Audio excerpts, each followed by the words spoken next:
شادی بیاہ میرج نکاح اور ازدواجی زندگی کا حقیقی مقصد اور متمع نسل انسانی کی افزائش پر داخت ہے۔ ایسی نسل جو اپنی واضح شناخت کی حامل ہو۔ اس مقصد کو بالائے طاق رکھ کر کے اگر ازدواجی بندھن باندھے جائیں تو ان کا مقصد محض نفسانی خواہشات کی تسکین ٹھہرے گا۔ یہ سوچ یا یہ چلن صحت مند یا مثبت ہرگز نہیں ہو سکتا۔ نہ جانے کس معاشرے یا کسی سماج سے صحیح، لیکن یہ چلن اور سوچ اب مشرق میں بھی آنے لگی ہے۔ جسمانی خوبصورتی کی بقا کے نام پر اولاد سے محرومی کو بھی برداشت کیا جانے لگا ہے۔ موضوع بہت حساس اور سلگتا ہوا ہے اور اس میں بے شمار نگفتیاں بھی ہیں ان عورتوں کے لیے بطور خاص جن کے نزدیک ظاہری خوبصورتی انمول ہوتی ہے۔ السلام علیکم، میرا نام ہے سعدیہ اور آپ دیکھ رہے ہیں سٹوریز ود سعدیہ۔ محترم ناظرین، آج میں آپ سب کے لیے محی الدین نواب صاحب کی قلم سے تحریر کردہ ایک نہایت ہی خوبصورت کہانی لے کر حاضر ہوئی۔ امید کرتی ہوں کہ یہ کہانی آپ کو کافی پسند آنے والی ہے۔ کہانی کا آغاز کرنے سے بیشتر آپ سے درخواست ہے کہ ویڈیو کو ابھی سے لائک کر دیجئے اور اگر ہو سکے تو کہانی کے اینڈ میں اپنے خیالات کا اظہار کمنٹ باکس میں ضرور کیا کریں۔ لائک اور کمنٹ کرنے سے ویڈیو کو بوسٹ ملتی ہے۔ امید کرتی ہوں کہ آپ میرے ساتھ یہ تعاون جاری رکھیں گے۔ آئیے آغاز کرتے ہیں۔ جب کسی کو نظر انداز کیا جاتا ہے تو وہ سب سے پہلے آئینے کے سامنے آ کر پوچھتا ہے، مجھ میں کیا کمی رہ گئی ہے؟ آئینہ اسے سر سے پاؤں تک دکھاتا ہے، اس کے بدن کا ورق پیش کرتا ہے، اسے سمجھاتا ہے کہ اس میں کوئی کمی نہیں ہے۔ کمی دیکھنے والوں میں ہے جو حسن نظر نہیں رکھتے، وہ کبھی حسن و ادا کو پہچان نہیں پاتے۔ صدف ایسی تھی کہ آئینہ اس کی تعریفیں کرتے نہیں تھکتا تھا اور وہ بھی آئینے میں اپنا تماشا دیکھتی چلی جاتی تھی۔ کوئی دیوانہ عاشق اسے دن رات ایسے نہیں دیکھ سکتا تھا۔ آئینہ مجبور ہوتا ہے، وہ ساری عمر بھی اس کے سامنے کھڑی رہتی تو اس کا قصیدہ پڑھتا رہتا۔ عورت کے لیے آئینہ قدرت کا بہترین عطیہ ہے۔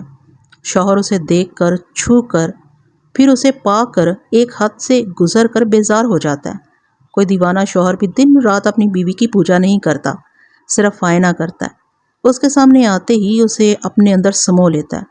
جب تک وہ جانا نہیں چاہتی تب تک اس کا پیچھا نہیں چھوڑتا۔ ابھی صدف کی زندگی میں ایسا وقت نہیں آیا تھا کہ نعمان اسے بیزار ہو جاتا۔ کہتے ہیں لڑکی شادی کے بعد محبوبہ نہیں رہتی، صرف بیوی بن کر رہ جاتی ہے، لیکن شادی کے 3 برس بعد بھی نعمان اسے اتنی ہی شدت سے چاہتا تھا جیسے وہ پہلی بار اس سے مل رہی ہو۔ ہر نیا دن اسے نئی نویلی بنا دیتا تھا۔ بہت کم عورتیں ایسی ہوتی ہیں جو شادی کے بعد بھی محبوبہ بن کر رہنے کے گر جانتی ہیں۔ وہ شوہر کو عاشق بنائے رکھنے کے کئی نسخے جانتی تھی۔ مثلاً پہلا نسخہ تو یہی تھا کہ وہ پوری طرح نعمان کے ہاتھ نہیں آتی تھی۔ کبھی ہاتھ آ کر نکل جاتی تھی، پھر ہاتھ آنے کے لیے ایک طویل وقفہ رکھتی تھی تاکہ وہ اس کے لیے ترستا رہے۔ جو شوہر بار بار طلب کرتا رہے وہ آخر طلبگار بن کر رہنے کا عادی ہو جاتا ہے۔ یہ خود کو پرکشش بنائے رکھنے کی ادائیں تھیں۔ وہ اپنے بدن کو یوں سنبھال کر رکھتی تھی جیسے شیشے کا نازک پیمانہ ہو۔ وہ اپنے پیمانے سے چھلکتی نہیں تھی، اس پیمانے سے پیاس بجھانے دیتی تھی مگر اسے ٹھیس پہنچانے نہیں دیتی تھی۔ نعمان نے شادی کے دوسرے برس کہا، ممی اور ڈیڈی آس لگائے بیٹھے ہیں۔ اس نے پوچھا، کیسی آس؟ گھر میں بہو آتی ہے تو سب ہی پوتے یا پوتی کی آواز سننا چاہتے ہیں۔ نعمان، میں نے شادی سے پہلے ہی کہا تھا تم شوہر بننے کے بعد باپ بننے کی ضد کرو گے۔ یہ میری ضد نہیں، بزرگوں کی ضد ہے، تم انہیں سمجھاؤ۔ کیا تم یہ چاہتے ہو کہ میری آزادی ختم ہو جائے؟ ابھی تو ہماری آزادی سے گھومنے پھرنے اور عیش کرنے کے دن ہیں۔ ہماری تنہائیاں کتنی جذباتی اور رومان پرور ہوتی ہیں۔ کیا تم چاہتے ہو کہ ایسی تنہائی میں بچے کے رونے کی آواز آئے اور میں اسے دودھ پلانے لگ جاؤں؟ میں ابھی یہ نہیں چاہتا۔ واقعی ہمیں 2-4 برس آزادی سے رہنا چاہیے۔ وہ صدف کی ہاں میں ہاں ملانے کا عادی ہو گیا تھا۔ وہ اپنے بزرگوں کی توقعات کے خلاف اس کے ساتھ ازدواجی زندگی گزارتا رہا۔ اس کی ممی پیروں فقیروں کے پاس جاتی رہیں، مزاروں پر جا کر منتیں مانتی رہیں۔ انہوں نے 3 برس بعد کہا، بیٹے بہو کا میڈیکل چیک اپ کرانا چاہیے۔ اس کی کیا ضرورت ہے ممی؟ ضرورت ہے، 3 برس کا عرصہ کچھ کم نہیں ہوتا۔ طرح طرح کے وسوسے جنم لیتے ہیں۔ بہو بانجھ ہوئی تو کیا ہم اولاد سے محروم رہیں گے؟ تمہارے باپ دادا کی نسل آگے نہیں بڑھے گی؟ آپ یہ وسوسے اپنے دل سے نکال دیں، اولاد بھی ہوگی اور نسل بھی آگے بڑھے گی۔ یہ تم کیسے کہہ سکتے ہو؟ 3 برس میں کچھ نہیں ہوا، آگے بھلا کیا ہوگا؟ ممی اولاد ہوگی، ہم جب چاہیں گے اولاد ہوگی۔ اس کے ممی ڈیڈی نے اسے ٹٹولتی ہوئی نظروں سے دیکھا، پھر ماں نے گھور کر پوچھا، اس کا مطلب ہے تم دونوں ابھی اولاد نہیں چاہتے؟ یہ تم دونوں کا منصوبہ ہے؟ باپ نے ناگواری سے کہا، میں اس گھر کا سرپرست ہوں، یہاں کا مالک و مختار ہوں اور تم نے ایک پوتے یا پوتی کے لیے بھی مجھے محتاج بنا کر رکھا ہے۔ ہم پچھلے 3 برس سے انتظار کر رہے ہیں اور تم ہمیں بیوقوف بناتے آ رہے ہو۔ ایسی کوئی بات نہیں ہے ڈیڈ، وہ بات یہ ہے کہ ماں نے سخت لہجے میں کہا، کوئی بات نہیں ہے، سیدھی اور صاف بات یہ ہے کہ تم ہمیں دھوکہ دیتے رہے ہو۔ ہم پوتے یا پوتی کی آس لگائے بیٹھے ہیں اور تم ہمیں ترساتے رہے ہو۔ نعمان نے سر جھکا لیا۔ دونوں بزرگوں کا مطالبہ درست تھا، وہ کوئی بات بنا کر انہیں ٹال نہیں سکتا تھا۔ ماں نے کہا، میں تمہارا سر جھکا ہوا نہیں، فخر سے اٹھا ہوا دیکھنا چاہتی ہوں۔ ہمارا خاندان دور تک پھیلا ہوا ہے، رشتہ دار قریبی ہوں یا دور کے، سبھی پوچھتے ہیں کہ ہم پوتے یا پوتی کی خوشخبری کب سنائیں گے۔ باپ نے کہا، تمہارے چچا اور چچی اسلام آباد سے فون پر پوچھتے ہیں، تمہاری پھوپھی لندن سے ای میل کے ذریعے سوال کرتی ہیں کہ ہمارا ننھا جانشین کب آئے گا۔ تم یوں سر نہ جھکاؤ، یہ دیکھو تم نے ہمارا سر کس طرح جھکایا ہوا ہے۔ ماں نے کہا، میں کچھ نہیں جانتی، آخری بات کہتی ہوں، اس 1 سال کے اندر ہمیں اولاد کی خوشخبری سناؤ، اور اگر تم نے میری یہ خواہش پوری نہ کی تو میں تم سے بات کرنا چھوڑ دوں گی۔ میرا دودھ تم پر قرض ہے، تم یہ قرض میرے پوتے یا پوتی کی صورت میں ادا کر سکتے ہو، اس سے آگے کچھ نہیں کہوں گی۔ یہ کہہ کر وہ دونوں وہاں سے اٹھ کر چلی گئیں۔ اس رات نعمان نے صدف سے کہا، پانی سر سے گزر چکا ہے، ممی ڈیڈی اب مزید انتظار نہیں کریں گے۔ انتظار کیوں نہیں کریں گے؟ ایسی کیا بات ہو گئی؟ بات بہت بڑھ چکی ہے، وہ تمہارا چیک اپ کرانا چاہتے ہیں۔ وہ ناگواری سے بولی، یہ انہیں بیٹھے بٹھائے کیا سوجی؟ جب بہو کی گود ہری نہ ہو تو دنیا کی ہر ساس یہی سوچتی ہے کہ بیٹے میں خرابی نہیں ہے، بہو میں ہے، لہٰذا اسی کا معائنہ کرانا چاہیے۔ پھر تو یہ بھید کھل جائے گا کہ ہم دونوں خاندانی منصوبہ بندی پر عمل کر رہے ہیں۔ میں نے آج انہیں بتا دیا ہے۔ صدف نے اسے چونک کر دیکھا، پھر پوچھا، تم نے کیوں بتایا؟ کیا کچھ بات نہیں بنا سکتے تھے؟ میں 1000 باتیں بناتا، لیکن ممی اور ڈیڈی اپنی ضد پوری کرتے، تمہارا میڈیکل چیک اپ ضرور کرایا جاتا، آج نہ صحیح تو کل یہ بات کھلنی ہی تھی، بعد میں جو ہوتا دیکھا جاتا، تم مجھ سے تو مشورہ کر لیتے، ہم کسی تدبیر سے میڈیکل چیک اپ والے مسئلے کو کھٹائی میں ڈال لیتے۔ ہم کب تک ایسا کرتے رہیں گے؟ میں نے اپنے والدین کو کبھی کسی معاملے میں دھوکہ نہیں دیا، اولاد کے معاملے میں 3 برسوں سے دھوکہ دیتا آ رہا ہوں۔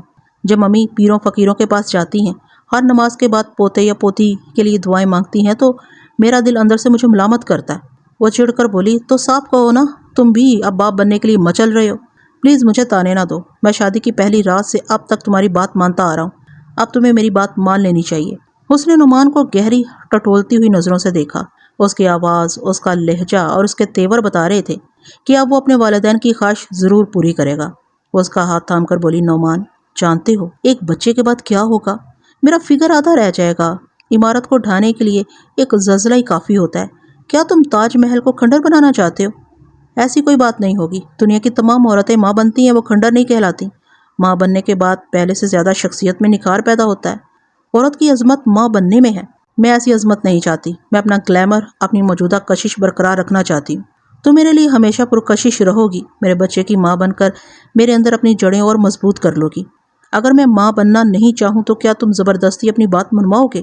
میں زور زبردستی کا قائل نہیں ہوں، تم شادی سے پہلے بھی مجھے جانتی تھی، اب یہ اچھی طرح سمجھ رہی ہو کہ میں تمہاری خوشی میں خوش رہتا ہوں، لیکن تم پر صرف میرا حق نہیں ہے، میرے والدین کے حقوق بھی ہیں، وہ تم سے پوتی یا پوتے کا مطالبہ کر رہے ہیں۔ تم یہ مطالبہ پورا نہیں کرو گی تو یہی سمجھا جائے گا کہ تم بانجھ ہو، اور بانجھ بہو پر ہمیشہ سوکن لائی جاتی ہے۔ وہ ایک دم سے بفر کر بولی، تو کیا تم دوسری شادی کرو گے، مجھ پر سوکن لاؤ گے؟ میں شادی نہیں کروں گا، لیکن تم مجھے اس دوراہے پر لا کر کھڑا کر دو گی جہاں والدین کی جائز ضد کے آگے جھکنا پڑتا ہے۔ سارے رشتہ دار کہیں گے، تمام دنیا کہے گی کہ اپنا وارث پیدا کرنے کے لیے دوسری شادی کرنی ضروری ہے۔ کیا ان حالات میں انکار کر سکوں گا؟ تم ہی بتاؤ، میں ساری دنیا سے کیسے لڑ سکوں گا؟ وہ سوچتی ہوئی نظروں سے اسے دیکھ رہی تھی۔ وہ درست کہہ رہا تھا۔ اس نے سوچا، میں نعمان کو الجھن میں مبتلا کر رہی ہوں، اپنا نقصان کر رہی ہوں۔ اگر اس خاندان کی نسل میرے ذریعے آگے نہیں بڑھے گی تو دوسری بہو ضرور لائی جائے گی۔ میں اپنے ہاتھوں اپنی سوکن کے لیے دروازہ کھول رہی ہوں۔ نہیں، یہ سراسر میری نادانی ہے۔ میں نعمان کو 3 برسوں سے اپنی مرضی پر چلاتی آئی ہوں، کبھی محبت سے، کبھی لڑ جھگڑ کر قائل کرتی آئی ہوں، لیکن ساس سسر اور دنیا والوں کے سامنے تو انہیں جھکنا ہی پڑے گا۔ وہ اور زیادہ قریب ہو کر اس کے شانے پر سر رکھ کر بڑے ہی سمجھانے اور منانے والے انداز میں بولی، تم میری وجہ سے ممی اور ڈیڈی کے سامنے شرمندہ ہو رہے ہو۔ میں تم سے اتنی محبت کرتی ہوں، لیکن پریشان بھی کرتی ہوں، اب نہیں کروں گی۔ تو میری صرف ایک بات مان لو، ایسی بات منواؤ کہ مجھے بزرگوں کے سامنے شرمندہ نہ ہونا پڑے۔ نہیں، میں ایسی کوئی بات نہیں کروں گی، میری صرف یہ بات مان لو کہ ہم 1-2 ہفتے تک مزید یہ پابندی برقرار رکھیں گے۔ 2 ہفتوں کے بعد وہی ہوگا جو تمہارے بزرگ چاہتے ہیں۔ 2 ہفتوں کی کوئی بات نہیں ہے، ممی نے کہا 1 برس کے اندر بچے کی خوشخبری سنائی جائے، ابھی بہت وقت پڑا ہے۔ صدف نے اطمینان کی ایک گہری سانس لی۔ 2 ہفتے بہت ہوتے ہیں، اس عرصے میں انسان دنیا کے ایک سرے سے دوسرے سرے تک جا کر واپس آ جاتا ہے۔ اسے بھی اپنے مقصد کی طرف واپس جانا تھا، اور مقصد یہ تھا کہ وہ ماں بننے کے نام پر کھنڈر نہیں بنے گی۔ صدف کو اپنے وجود سے جنون کی حد تک عشق تھا۔ وہ اپنی کشش کو برقرار رکھنے کے لیے ماں جیسے عظیم رشتے کی نفی کرتی آئی تھی۔ وہ قدرتی طور پر مجبور نہیں تھی، لیکن اس نے اپنے فگر کی خوبصورتی کو اپنی مجبوری بنا لیا تھا۔ وہ تقریبات میں جاتی تو اس کے لباس اور میک اپ کی میچنگ نگاہوں کو پکارتی تھی، ہر دوسری آنکھ اسے دیکھنے پر مجبور ہو جاتی تھی۔ ایسے وقت وہ ہواؤں میں اڑنے لگتی تھی۔ نئے ملنے والے اسے بے سختہ مس کہنے پر مجبور ہو جاتے تھے، اور جب وہ اپنا تعارف مسز نعمان کی حیثیت سے کراتی تو سامنے والے اسے بے یقینی سے دیکھنے لگتے تھے۔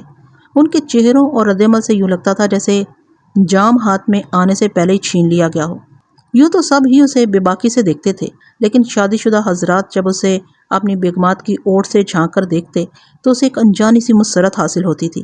ان کی نظروں میں یہ حسرت ہوتی تھی کہ کاش خود کو اسمارٹ اور خوبصورت بنا کر رکھنے والی ایسی بیوی ہمیں بھی نصیب ہوتی۔ ایسے وقت وہ ناگواری سے پہلو میں بیٹھی اپنی بیگمات کو دیکھتے جو ازدواجی زندگی کی شروعات میں تو اسمارٹ تھیں، لیکن وقت گزرنے کے ساتھ ساتھ اپنی دوشیزگی کھو چکی تھیں۔ اب ان کی ساڑی کے پلو سے شوہر کی بجائے بچے الجھے رہتے تھے، لیکن صدف ازدواجی زندگی کے 3 برس بعد بھی خوشبو کی طرح ادھر سے ادھر لہراتی پھرتی تھی۔ ہر کوئی اسے مسخر کر لینا چاہتا تھا، لیکن خوشبو کہاں مسخر ہوتی ہے۔ اسے مٹھی میں بند کر کے رکھو تو مٹھی بند رہ جاتی ہے اور خوشبو ہوا ہو جاتی ہے۔ جس طرح وہ مسز نعمان ہونے کے باوجود مس صدف نظر آتی تھی اور ہمیشہ ایسی ہی نظر آنا چاہتی تھی، مگر اب بزرگوں کا دباؤ نعمان کو مجبور کر رہا تھا۔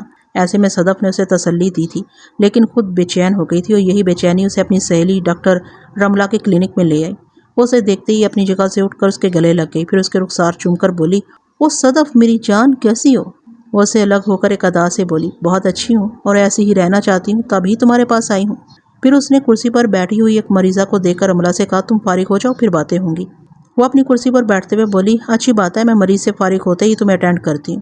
صدف صوفے پر بیٹھ کر ایک میگزین کی ورقگردانی کرنے لگی۔ رملہ اس مریضہ کا اس کے نوزائیدہ بچے کا معائنہ کرتے ہوئے بولی، "دودھ پورا نہ ہونے کی وجہ سے بچہ کمزور ہوتا جا رہا ہے۔ کیا تم بھرپور خوراک نہیں لے رہی ہو؟ تمہاری صحت ہی بچے کی صحت ہے۔" مریضہ نے کہا، "خوراک تو میری بہت اچھی ہے، لیکن میں زیادہ تر بیمار رہتی ہوں، بہت سی میڈیسن لے رہی ہوں۔ پھر تو دودھ کم ہونے کی وجہ تمہاری بیماری ہے۔ میں کچھ دوائیں لکھ کر دے رہی ہوں، انہیں پھل اور دودھ کے ساتھ استعمال کرو۔" صدف ان دونوں کی باتیں سن رہی تھی اور بڑی ہمدردی سے اس عورت کو دیکھ رہی تھی۔ وہ مریضہ بولی، "ان دواؤں سے کچھ فرق نہیں پڑتا، آپ مجھے کوئی ایسا انجیکشن دے دیں جس سے دودھ بڑھ جائے۔" ڈاکٹر رملہ نے مسکرا کر کہا، "بی بی، مصنوعی انجیکشنوں کے ذریعے جانوروں کے دودھ کی مقدار بڑھائی جاتی ہے۔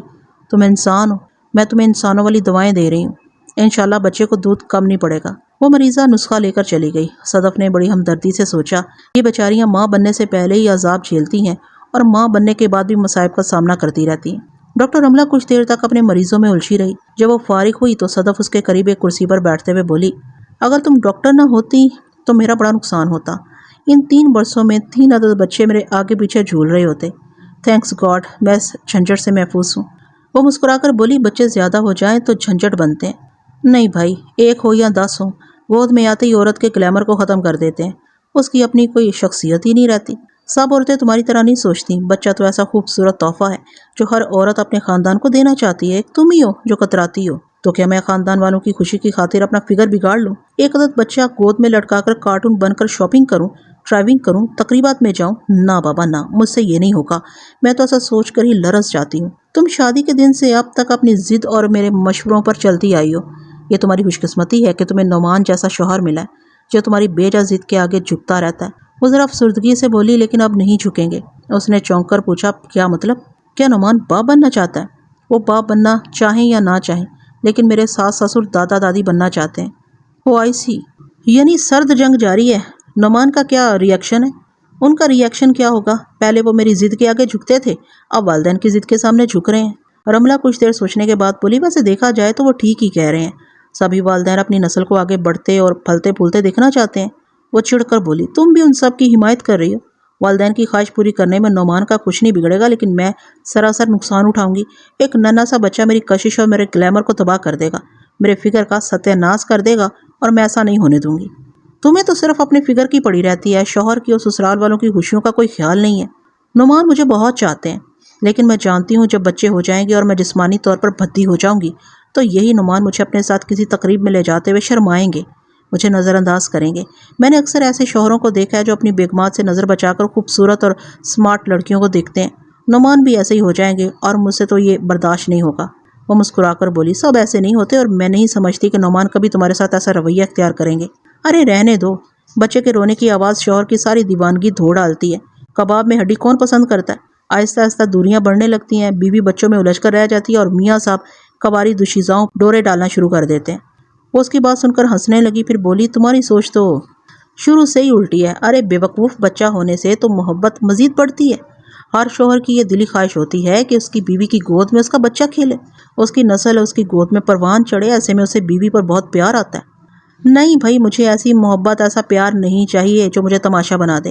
مجھے تو ان عورتوں پر بہت غصہ آتا ہے جو بچوں کو اپنا دودھ پلاتی ہیں۔ ارے بھائی، دودھ پلانا ہے تو فیڈر سے پلاؤ، گائے بھینسوں کی طرح عجوبہ کیوں بن رہی ہو؟ رملہ ایک ذرا سنجیدہ ہو کر بولی، ماں اگر بچوں کو اپنا دودھ پلاتی ہے تو یہ کوئی عجوبہ بننے والی بات نہیں ہے۔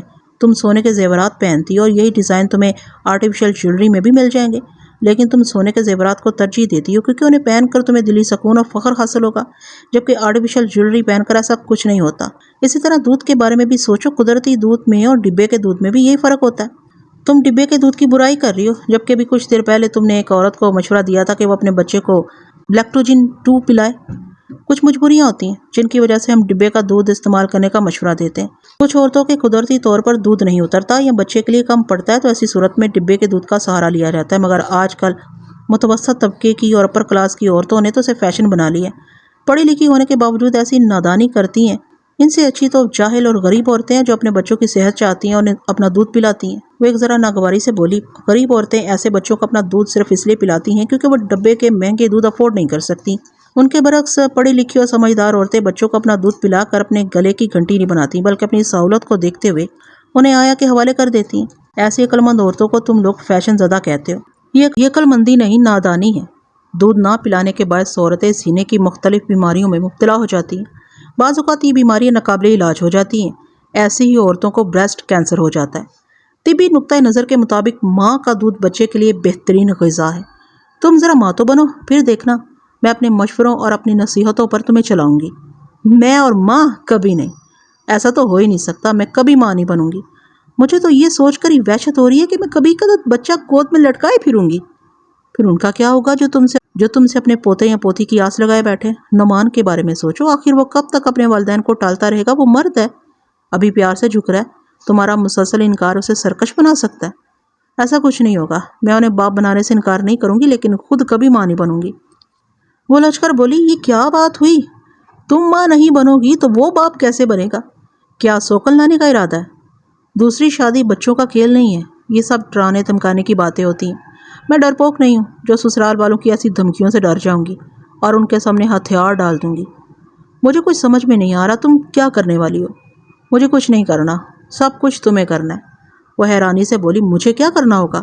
تم مجھ سے کیا چاہتی ہو؟ میں اب تک تمہارے ایسے مشوروں پر عمل کرتی آئی ہوں جن میں نعمان کے تعاون کی ضرورت پڑتی ہے۔ جیسا کہ میں کہہ چکی ہوں، اب وہ مجھ سے تعاون نہیں کریں گے، اپنے والدین کو دھوکہ نہیں دیں گے۔ اب ایک راستہ رہ گیا ہے کہ میں نعمان کو دھوکہ دیتی رہوں۔ یہ کیا کہہ رہی ہو؟ جس شوہر کو دل و جان سے چاہتی ہو اسے دھوکہ دو گی؟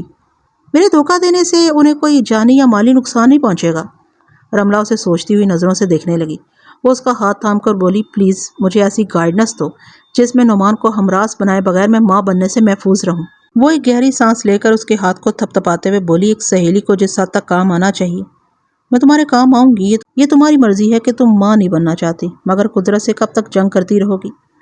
صدف خاموش رہی، اس نے کوئی جواب نہیں دیا۔ رملہ نے سمجھانے کے انداز میں کہا، دوسری شادی بچوں کا کھیل تو نہیں ہوتی، لیکن نسل کو آگے بڑھانے کے لیے ہر ممکن راستہ اختیار کیا جاتا ہے۔ کہیں تمہاری یہ ضد سوکن کے لیے راستہ ہموار نہ کر دے۔ کیسی سوکن؟ جب نعمان یہ دیکھیں گے کہ ہم خاندانی منصوبہ بندی پر عمل نہیں کر رہے ہیں تو دوسری شادی کا سوال ہی نہیں اٹھتا۔ وہ یہی سمجھتے رہیں گے کہ قدرت کی طرف سے دیر ہو رہی ہے۔ جب ایسی دیر ہوتی ہے تو میڈیکل چیک اپ کرایا جاتا ہے، دیر کی وجہ معلوم کی جاتی ہے۔ وہ لشکر بولی، جب ایسا وقت آئے گا تب دیکھا جائے گا، فی الحال تو میرے بچاؤ کا کوئی راستہ نکالو۔ اس نے ایک نظر اس پر ڈالی، پھر قلم اٹھا کر نسخہ لکھتے ہوئے بولی، یہ بچاؤ کا نہیں، فرار کا راستہ ہے۔ میں دیکھوں گی کہ تم حقیقت سے کب تک فرار حاصل کرتی رہو گی۔ وہ نسخہ لکھنے کے بعد اسے ان دواؤں کا طریقہ استعمال بتانے لگی۔ وہ فرار کا نیا راستہ اختیار کرنے کے بعد بہت مطمئن تھی، لیکن یہ عارضی سکون کسی وقت بھی غارت ہو سکتا تھا۔ جھیل بہت پرسکون ہوتی ہے، لیکن کوئی ایک کنکر اس کے اندر ہلچل پیدا کر دیتا ہے۔ بی آپا اسی ایک کنکر کی طرح اس کی زندگی میں آ دھمکی تھی۔ وہ گھر میں قدم رکھتے ہی اپنی بہن یعنی صدف کی سانس سے لپٹ کر بولی، کیسی دبلی ہو گئی ہو؟ ایسا کون سا غم ہے جو تمہیں کھائے جا رہا ہے؟ وہ بولی، مجھے بھلا کیا غم ہوگا؟ رہنے دو، مجھ سے چھپا رہی ہو، میں سب سمجھتی ہوں۔ پوتے یا پوتی کو گود میں کھلانے کی حسرت تمہیں اندر ہی اندر کھائے جا رہی ہے۔ وہ ایک گہری سانس لے کر بولی، بس آپا، نسل کے معاملے میں ہم والدین جوان اولاد کے سامنے بھکاری بن کر رہ جاتے ہیں۔ بی آپا ادھر ادھر دیکھتے ہوئے بولی، توبہ، کیسا سناٹا چھایا ہوا ہے تمہارے گھر میں۔ میرے کانوں میں تو خاموشی کی سیٹیاں بجنے لگی ہیں۔ تم تو جانتی ہو میری دو بہویں ہیں اور ان کے 4 بچے ہیں۔ گھر میں ایسی رونق لگی رہتی ہے کہ کیا بتاؤں۔ صدف کوریڈور سے گزرتے ہوئے ٹھٹک گئی۔ انہیں دیکھ کر تیزی سے چلتی ہوئی ان کے قریب آ کر بولی، السلام علیکم خالہ جان، آپ کب آئیں؟ اسے دیکھ کر دونوں بازو پھیلا کر بولی، اے وعلیکم السلام میری بچی، دو نہاؤ، پوتو پھلو، بس ابھی آئی ہوں۔ انہوں نے آگے بڑھ کر اسے سینے سے لگا لیا، پھر اس کی پیشانی کو چوم کر کہا، اے دلہن، تم تو پہلے سے بھی زیادہ پیاری ہو گئی ہو، کہیں میری نظر نہ لگ جائے۔ یہ کہہ کر انہوں نے اپنی چھوٹی انگلی کو سرمے کی سلائی کی طرح ایک آنکھ پر پھیرا، پھر کاجل کی سیاہی لگی انگلی کو اس کے چہرے کی طرف بڑھایا۔ وہ ایک ذرا پیچھے ہٹ گئی۔ بی آپا نے سمجھ لیا کہ نئے زمانے کی لڑکی ہے، چاند سے چہرے پر دھبا نہیں چاہتی۔ وہ بولی، اے دلہن، میں تمہیں نظر بد سے بچا رہی ہوں، کوئی بات نہیں، اسے تمہارے بالوں میں لگاؤں گی تو کوئی دھبا دکھائی نہیں دے گا۔ انہوں نے آگے بڑھ کر انگلی کی سیاہی کو اس کے بالوں پر رگڑ دیا۔ صدف نے ذرا ناگواری سے سوچا، بزرگوں کی منطق بھی نرالی ہوتی ہے، اسے تو برداشت کرنا ہوگا، کوئی بات نہیں، ابھی جا کر شیمپو کر لوں گی۔ صدف کی ساس نے کہا، آپا، کیا دروازے ہی پر کھڑے رہنے کا ارادہ ہے؟ اندر آ کر آرام سے بیٹھو، پھر باتیں کرو۔ وہ جلدی سے بولی، ہاں، تم فکر نہ کرو، اندر بھی آؤں گی اور 2-4 مہینے رہ کر جاؤں گی۔ میرے بیٹے نے مجھے اسلام آباد سے بائی ایئر بھیجا ہے، اتنا خرچہ کر کے دروازے سے نہیں لوٹوں گی، تم لوگوں کے درمیان رہ کر کچھ عرصہ گزاروں گی۔ صدف کی ساس نے خوش ہو کر کہا، یہ تو بہت اچھی بات ہے، تم نے دل خوش کر دیا، آؤ اندر چلو۔ وہ ان دونوں کے ساتھ اندر جانے لگی۔ ایک ملازم ان کا سامان اٹھائے ان کے پیچھے پیچھے چلنے لگا۔ وہ چلتے چلتے رک گئی، چونک کر بولی، میں تو بھول ہی گئی، سامان میں دب کر میرے سارے پان مرجھا گئے ہوں گے۔ یہ کہتے ہی انہوں نے ملازم سے اپنا ایک سفری بیگ لے کر اسے کھولا، کاغذ میں لپٹے ہوئے پانوں کو نکال کر صدف کی طرف بڑھاتے ہوئے بولی، اے دلہن، ذرا انہیں پانی میں تو بھگو دو۔ وہ پان لے کر کچن کی طرف چلی گئی۔ ساس نے ملازم سے کہا، آپا کا سامان فی الحال میرے بیڈ روم میں رکھ دو۔ ملازم سامان لے کر چلا گیا۔ بی آپا نے ناک چڑھا کر کہا، بی پاشا، تم بھی عجیب بہو لائی ہو، شادی کو 3 برس سے اوپر ہونے کو آئے ہیں اور یہ ویسی کی ویسی ہی دھان پانسی ہے، بیاہتا عورت تو لگتی ہی نہیں ہے، کیا کھاتی پیتی نہیں ہے؟ وہ مسکرا کر بولی، کھائے گی نہیں تو زندہ کیسے رہے گی، بس ذرا حساب کتاب سے کھاتی ہے۔ بی آپا دونوں بازو پھیلا کر بولی، اے لو، کھانے میں حساب کتاب کیسا؟ اللہ نے دیا ہے تو کھاؤ اور دکھاؤ۔ میری بہوؤں کو دیکھو، کھاتی ہیں تو دکھاتی بھی ہیں، ان کے تو ایسے گال پر گال چڑھے ہوئے ہیں، بہویں صحت مند دکھائی دے تو سسرال ہی کی تعریف ہوتی ہے۔ تمہارے والی کو دیکھ کر تو ایسا لگ رہا ہے جیسے اس گھر میں قحط پڑا ہوا ہے۔ بس آپا کیا بتاؤں، یہ تو جس دن زیادہ کھا لیتی ہے اس دن رات گئے تک لان میں ٹہلتی رہتی ہے۔ بی آپا نے تھوڑی پر ہاتھ رکھ کر ذرا تعجب سے کہا، کیا چڑیا کا پیٹ لے کر پیدا ہوئی ہے؟ وہ دونوں باتیں کرتی ہوئی ڈرائنگ روم میں آ کر بیٹھ گئیں۔ بی آپا نے دیدے گھماتے ہوئے پوچھا، تم نے ڈرائنگ روم تو بڑا اچھا سیٹ کیا ہے۔ ایسے میں نے نہیں، صدف نے اپنی مرضی سے سیٹ کیا ہے۔ یہ سنتے ہی وہ ذرا ناگواری سے بولی، اچھا، تب ہی دروازوں اور کھڑکیوں پر دبیز پردوں کی بجائے مہین پردے لٹک رہے ہیں، جیسی خود تنک منک ہے ویسی ہی چیزیں بھی پسند کرتی ہے۔ وہ آگے بھی کچھ کہنا چاہتی تھی مگر چپ ہو گئی۔ ایک ملازمہ صدف کے ساتھ ناشتے کی ٹرالی دھکیلتی ہوئی ڈرائنگ روم میں داخل ہو رہی تھی۔ بی آپا نے پوچھا، اے دلہن، تم پان بھگونے گئی تھی اور وہیں کی ہو کر رہ گئی؟ وہ ناشتے کی پلیٹیں سینٹر ٹیبل پر رکھتے ہوئے بولی، بس ذرا کچن میں مصروف ہو گئی تھی۔ وہ اس کا ہاتھ تھام کر اسے اپنے قریب بٹھاتے ہوئے بولی، یہ ملازموں کے کام ہیں، انہیں کرنے دو، تم میرے پاس بیٹھو، مجھ سے باتیں کرو، کھانا پینا تو چلتا ہی رہے گا، کوئی 1-2 دن کی بات نہیں ہے، میں 4-5 مہینے یہی رہوں گی، کرتی رہنا خدمت۔ صدف نے بیزار ہو کر انہیں دیکھا۔ ساس نے کہا، آپا تم یوں اچانک بغیر اطلاع کے آئی ہو، روانہ ہونے سے پہلے فون ہی کر دیتی۔ وہ ہاتھ نچا کر بولی، یہ چونچلے رہنے دو، اپنوں کے گھر اطلاع دے کر نہیں آیا کرتے، بس موڈ ہوا اٹھ کر چلی آئی، پہلے سے خبر ہو جاتی تو میں تمہارے لیے ایک کمرہ سیٹ کروا دیتی، اب تم صدف سے باتیں کرو، میں جا کر کسی کمرے کی صفائی کروا دیتی ہوں۔ صدف کی سانس اٹھ کر جانے لگی۔ بی آپا نے کہا، سنو، سامان میں میرا پاندان ہے، کسی ملازم کے ہاتھ ذرا بھجوا دو، چائے پی کر منہ کڑوا ہو جاتا ہے، فوراً ہی پان کھانے کی عادت ہے۔ وہ مسکراتی ہوئی وہاں سے چلی گئی۔ بی آپا نے صدف کی طرف متوجہ ہوتے ہوئے پوچھا، نعمان کب تک آتے ہیں؟ انہیں تو اکثر ہی دیر ہو جاتی ہے، آج بھی کہہ گئے ہیں شاید 10-11 بجے سے پہلے نہیں آ سکیں گے۔ وہ چائے کی ایک چسکی لینے کے بعد بولی، میاں ایسی ہی باتیں بناتے ہیں، گھر میں کوئی دلچسپی نہ ہو تو دفتری مصروفیات کے بہانے کرتے ہیں۔ گھر میں 2-4 نہ صحیح ایک ہی بچے کی کلکاری سنائی دے تو پھر بہانے بھول جاتے ہیں، شام کو دفتر سے سیدھے کھینچے چلے آتے ہیں۔ صدف نے ناگواری سے سوچا، بڑی بھی بچوں کا ذکر لے کر بیٹھی ہیں، یقیناً ان کی تان مجھ پر ہی ٹوٹے گی کہ میں ماں کیوں نہیں بن رہی ہوں۔ انہوں نے اس کی طرف جھک کر ذرا سرگوشی میں کہا، اے دلہن، کب تک آزاد پھرو گی؟ اب بس کرو، میاں کے پاؤں میں اولاد کی زنجیر ڈال دو ورنہ پچھتاؤ گی۔ صدف نے چونک کر انہیں دیکھا، پھر کہا، یہ میرے بس میں نہیں ہے، قدرت کو جب منظور ہوگا اولاد ہو جائے گی۔ وہ مسکرا کر اسے کوہنی مارتے ہوئے معنی خیز لہجے میں بولی، قدرت کو تو تب منظور ہوگا جب تم میاں بیوی راضی ہوگے۔ جب میری شادی ہوئی تھی تب میں بھی ماں بننے سے ڈرتی تھی، تمہارے خالو نے بڑے پیار سے مجھے رام کیا تھا، پھر تو بھری گود ایسی اچھی لگی کہ بچوں کی لائن لگا دی میں نے۔ یہ کہتے ہوئے وہ منہ دبا کر ہنسنے لگی، پھر بولی، میں بھی خوش، میاں بھی خوش اور سسرال بھی خوش، پورے 12 بچے ہوئے تھے، لوٹ پوٹ کے 4 رہ گئے، باقی 8 اللہ کو پیارے ہو گئے۔ اس لیے کہتے ہیں زیادہ سے زیادہ بچے جمع کرو، بدقسمتی تو کتنے ہی حرج کر دیتی ہے، بس نصیب سے 2-4 ہی رہ جاتے ہیں۔ وہ بیزاری سے ان کی باتیں سن رہی تھی۔ وہ چائے کی پیالی خالی کرنے کے بعد بولی، بی پاشا نے کیا ملازم کو پاندان کے لیے اسلام آباد روانہ کر دیا؟ صدف اپنی جگہ سے اٹھتے ہوئے بولی، میں دیکھتی ہوں۔ وہ جانا چاہتی تھی، ایسے ہی وقت ایک ملازم پاندان اٹھائے ڈرائنگ روم میں داخل ہوا۔ بی آپا نے صدف کا ہاتھ پکڑ کر اسے کھینچ کر اپنے پاس بٹھاتے ہوئے کہا، اے لو، پاندان آ گیا، اب تم کہیں مت جاؤ، مجھے کوئی باتیں کرنے والا نہ ملے تو گھبراہٹ سی ہونے لگتی ہے۔ اس نے بیزاری سے انہیں دیکھا، وہ اپنی گھبراہٹ دور کر رہی تھی لیکن اس کی گھبراہٹ میں اضافہ ہو رہا تھا۔ ملازم پاندان رکھ کر چلا گیا۔ وہ اسے کھول کر ایک پان کے پتے پر چونا لگاتے ہوئے بولی، جب تک داڑھ میں پان کا ٹکڑا نہ دبا لوں دماغ کام ہی نہیں کرتا۔ اس نے پریشان ہو کر سوچا، یا خدا مجھ پر رحم کر، یہ پان کھائے بغیر میرا دماغ گھما رہی ہیں، اب پان کھا کر ان کا دماغ کام کرے گا تو میرے دماغ کا کیا بنے گا۔ وہ پان منہ میں رکھ کر بولی، اے دلہن، تم کھاؤ گی؟ کہو تو الائچی والا پان لگا دوں؟ نہیں شکریہ، میں پان نہیں کھاتی۔ وہ پان چبا چبا کر باتیں کرنے لگی۔ کچھ ہی دیر میں ان کا منہ پان کی پیک سے بھر گیا۔ اب باتیں کرنے میں انہیں دشواری ہو رہی تھی، وہ منہ اٹھا اٹھا کر بول رہی تھی۔ صدف پریشان ہو کر انہیں دیکھ رہی تھی اور سوچ رہی تھی کہیں خالہ جان کا پیمانہ صوفے پر نہ چھلک جائے۔ وہ اٹھتے ہوئے بولی، میں جا کر دیکھتی ہوں، اگر ممی نے آپ کا کمرہ صاف کروا دیا ہو تو آپ وہاں چل کر آرام کر لیں۔ یہ بہانہ اچھا تھا، بی آپا کو بھی بات کرنے میں رکاوٹ کا سامنا کرنا پڑ رہا تھا۔ انہوں نے اس بار اسے نہیں روکا۔ وہ جانے لگی تو انہوں نے منہ اٹھا کر کہا، بی پاشا سے کہنا کہ وہ ذرا اگل دان کا بھی بندوبست کر دیں، مجھے تو بڑی پریشانی ہو رہی ہے۔ وہ جی اچھا کہہ کر تیزی سے چلتی ہوئی ڈرائنگ روم سے باہر چلی گئی۔ بی آپا اسے جاتے ہوئے دیکھ رہی تھیں اور زیر لب معنی خیز انداز میں مسکرا رہی تھیں۔ صدف غصے سے اپنے کمرے میں ٹہل رہی تھی۔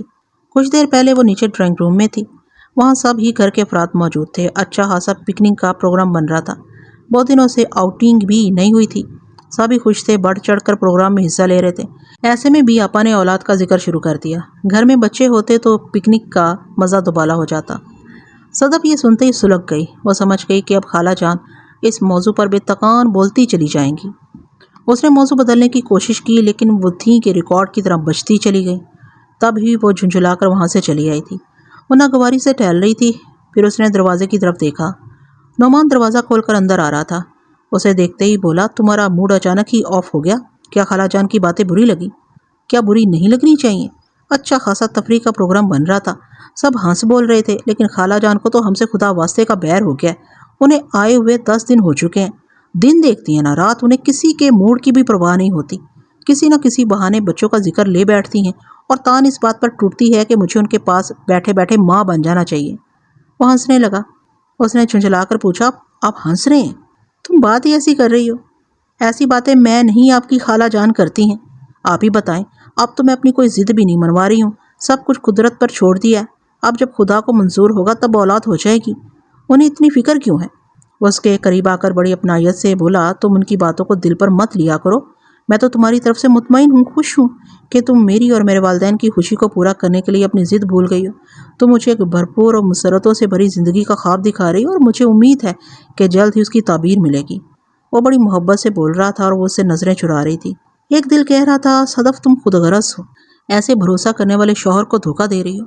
پھر ایک دم سے اس کے اندر احساس پیدا ہوا، نہیں میں دھوکہ نہیں دے رہی ہوں، یہ مرد بڑے سنگ دل ہوتے ہیں، ابھی جس قدر قریب ہیں بچے ہو جانے کے بعد اسی قدر دور ہو جاتے ہیں۔ میں ذہین ہوں، اپنی ذہانت اور حکمت عملی سے خود کو ایسے برے وقت سے بچا رہی ہوں۔ ایسے بچاؤ میں نعمان کا بھی فائدہ ہے، یہ میری تعریفیں سن کر خوش ہوتے ہیں۔ یہ خیال آتے ہی وہ زیر لب مسکرانے لگی۔ وہ اس کے حسن کے خزانے کو اپنے بازوؤں میں سمیٹ رہا تھا، اس کی قربت سے سرشار ہو رہا تھا۔ صدف نے اس کی گردن میں اپنی باہیں حمائل کر کے سوچا، میں انہیں ہمیشہ اسی طرح خوش دیکھنا چاہوں گی۔ بھی آپ اپنے کمرے میں آ گئی تھیں اور اس وقت بستر پر لیٹی کروٹیں بدل رہی تھیں۔ انہیں صدف کا ایک دم سے اٹھ کر جانا برا نہیں لگا تھا، لیکن نعمان کا اس کے پیچھے جانا ناگوار گزرا تھا۔ انہیں اپنی سبکی محسوس ہوئی تھی۔ انہوں نے نعمان کو گود میں کھلایا تھا، وہ گود کی گرمی بھول کر بیوی کی آب و ہوا میں چلا گیا تھا۔ انہوں نے کروٹ بدلی مگر چین نہیں آیا۔ وہ ایک دم سے اٹھ کر بیٹھ گئیں، پاندان اپنے سامنے رکھ کر ایک پان بنانے لگیں، پھر اسے منہ میں رکھ کر کچھ سوچنے لگیں۔ سوچنے کا انداز ایسا تھا جیسے دیا سلائی جلا رہی ہوں، مگر یہ سمجھ میں نہیں آ رہا تھا کہ آگ کس سمت سے لگائی جائے۔ پھر جیسے اچانک ہی دماغ روشن ہو گیا۔ وہ بستر سے اتر کر کھڑی ہو گئیں، کچھ سوچ کر آگے بڑھیں، اپنے کمرے کا دروازہ کھول کر باہر آ گئیں۔ کوریڈور میں سناٹا چھایا ہوا تھا۔ وہ دبے قدموں چلتی ہوئی ایک طرف جانے لگیں، پھر بی پاشا کے کمرے کے سامنے آ کر رک گئیں۔ کمرے میں روشنی تھی، اس کا مطلب تھا کہ وہ جاگ رہی تھی۔ انہوں نے ہاتھ بڑھا کر دروازے پر دستک دے کر کہا، بی پاشا دروازہ کھولو۔ کچھ دیر بعد ہی بی پاشا نے دروازہ کھول کر پوچھا، آپا تم اور اس وقت خیریت تو ہے؟ وہ مسکرا کر بولی، ہاں خیریت ہی ہے، بس ذرا نیند نہیں آ رہی تھی، سوچا 2 گھڑی تم سے باتیں کر لوں۔ اپنے میاں صاحب کو بتا دو میرے کمرے میں آ جائے۔ اچھا تم چلو میں انہیں بتا کر آتی ہوں۔ انہیں آگ لگانے کی صحیح سمت مل گئی تھی۔ کچھ دیر بعد ہی دونوں بہنیں آمنے سامنے بیٹھی باتیں کر رہی تھی۔ بی پاشا نے کہا، مجھے احساس ہے کہ تمہیں صدف کا رویہ برا لگا ہوگا۔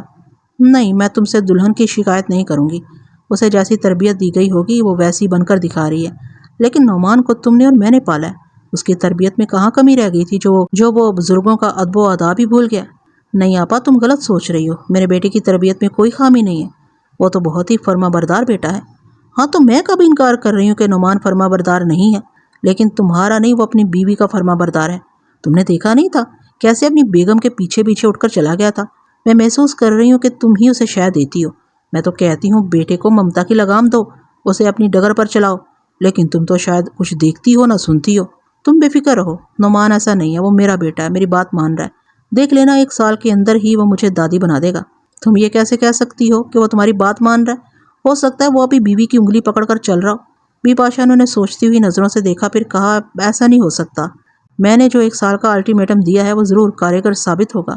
بی آپا نے ناگواری سے کہا، 1 سال بھی تو بہت ہوتا ہے، تم صرف 6 مہینوں کا وقت دیتی۔ وہ مسکرا کر بولی، آپا تم تو ہتھیلی پر سرسوں جمانے والی بات کر رہی ہو۔ میں کیا ہتھیلی پر سرسوں جماؤں گی؟ تمہاری محبت میں بول رہی ہوں، مجھے تو لگتا ہے جیسے 3 برس گزر گئے ہیں، اس طرح 1 برس بھی گزر جائے گا اور تمہاری حسرت دل ہی میں رہ جائے گی۔ مجھے تمہاری بہو بیگم کے تیور کچھ ٹھیک نہیں لگتے، ہو سکتا ہے وہ اب بھی راضی نہ ہو اور بیٹا صرف تمہیں بہلا رہا ہو۔ انہوں نے پریشان ہو کر بہن کو دیکھا۔ وہ ناک سکیڑ کر بولی، برا مت ماننا، تمہیں بھی بڑا شوق تھا غیروں میں رشتے ناتے جوڑنے کا، اب نتیجہ بھگت رہی ہو۔ میری بیٹی کو بہو بنا لیا ہوتا تو اس وقت 6 بچے تمہیں دادی دادی کہتے پھر رہے ہوتے۔ انہوں نے چونک کر تعجب سے پوچھا، 3 برس میں 6 بچے؟ وہ گڑبڑا کر بولی، وہ میں جڑواں کے حساب سے بول گئی، چلو 6 نہ صحیح 3 تو ضرور ہوتے، تمہارا ایک ہی بیٹا ہے اور تمہیں وارث کی فکر نہیں ہے، اچھا رشتہ جوڑا ہے۔ وہ ایک گہری سانس لے کر بولی، میں بھلا کیا رشتہ جوڑتی، جوڑے تو آسمانوں پر بنتے ہیں، جوڑے آسمانوں پر بنتے ہیں مگر بچے تو زمین پر ہوتے ہیں، لیکن یہاں تو ایک چڑیا کا بچہ بھی نہیں ہوا، ایسے آسمانی جوڑے کا کیا فائدہ؟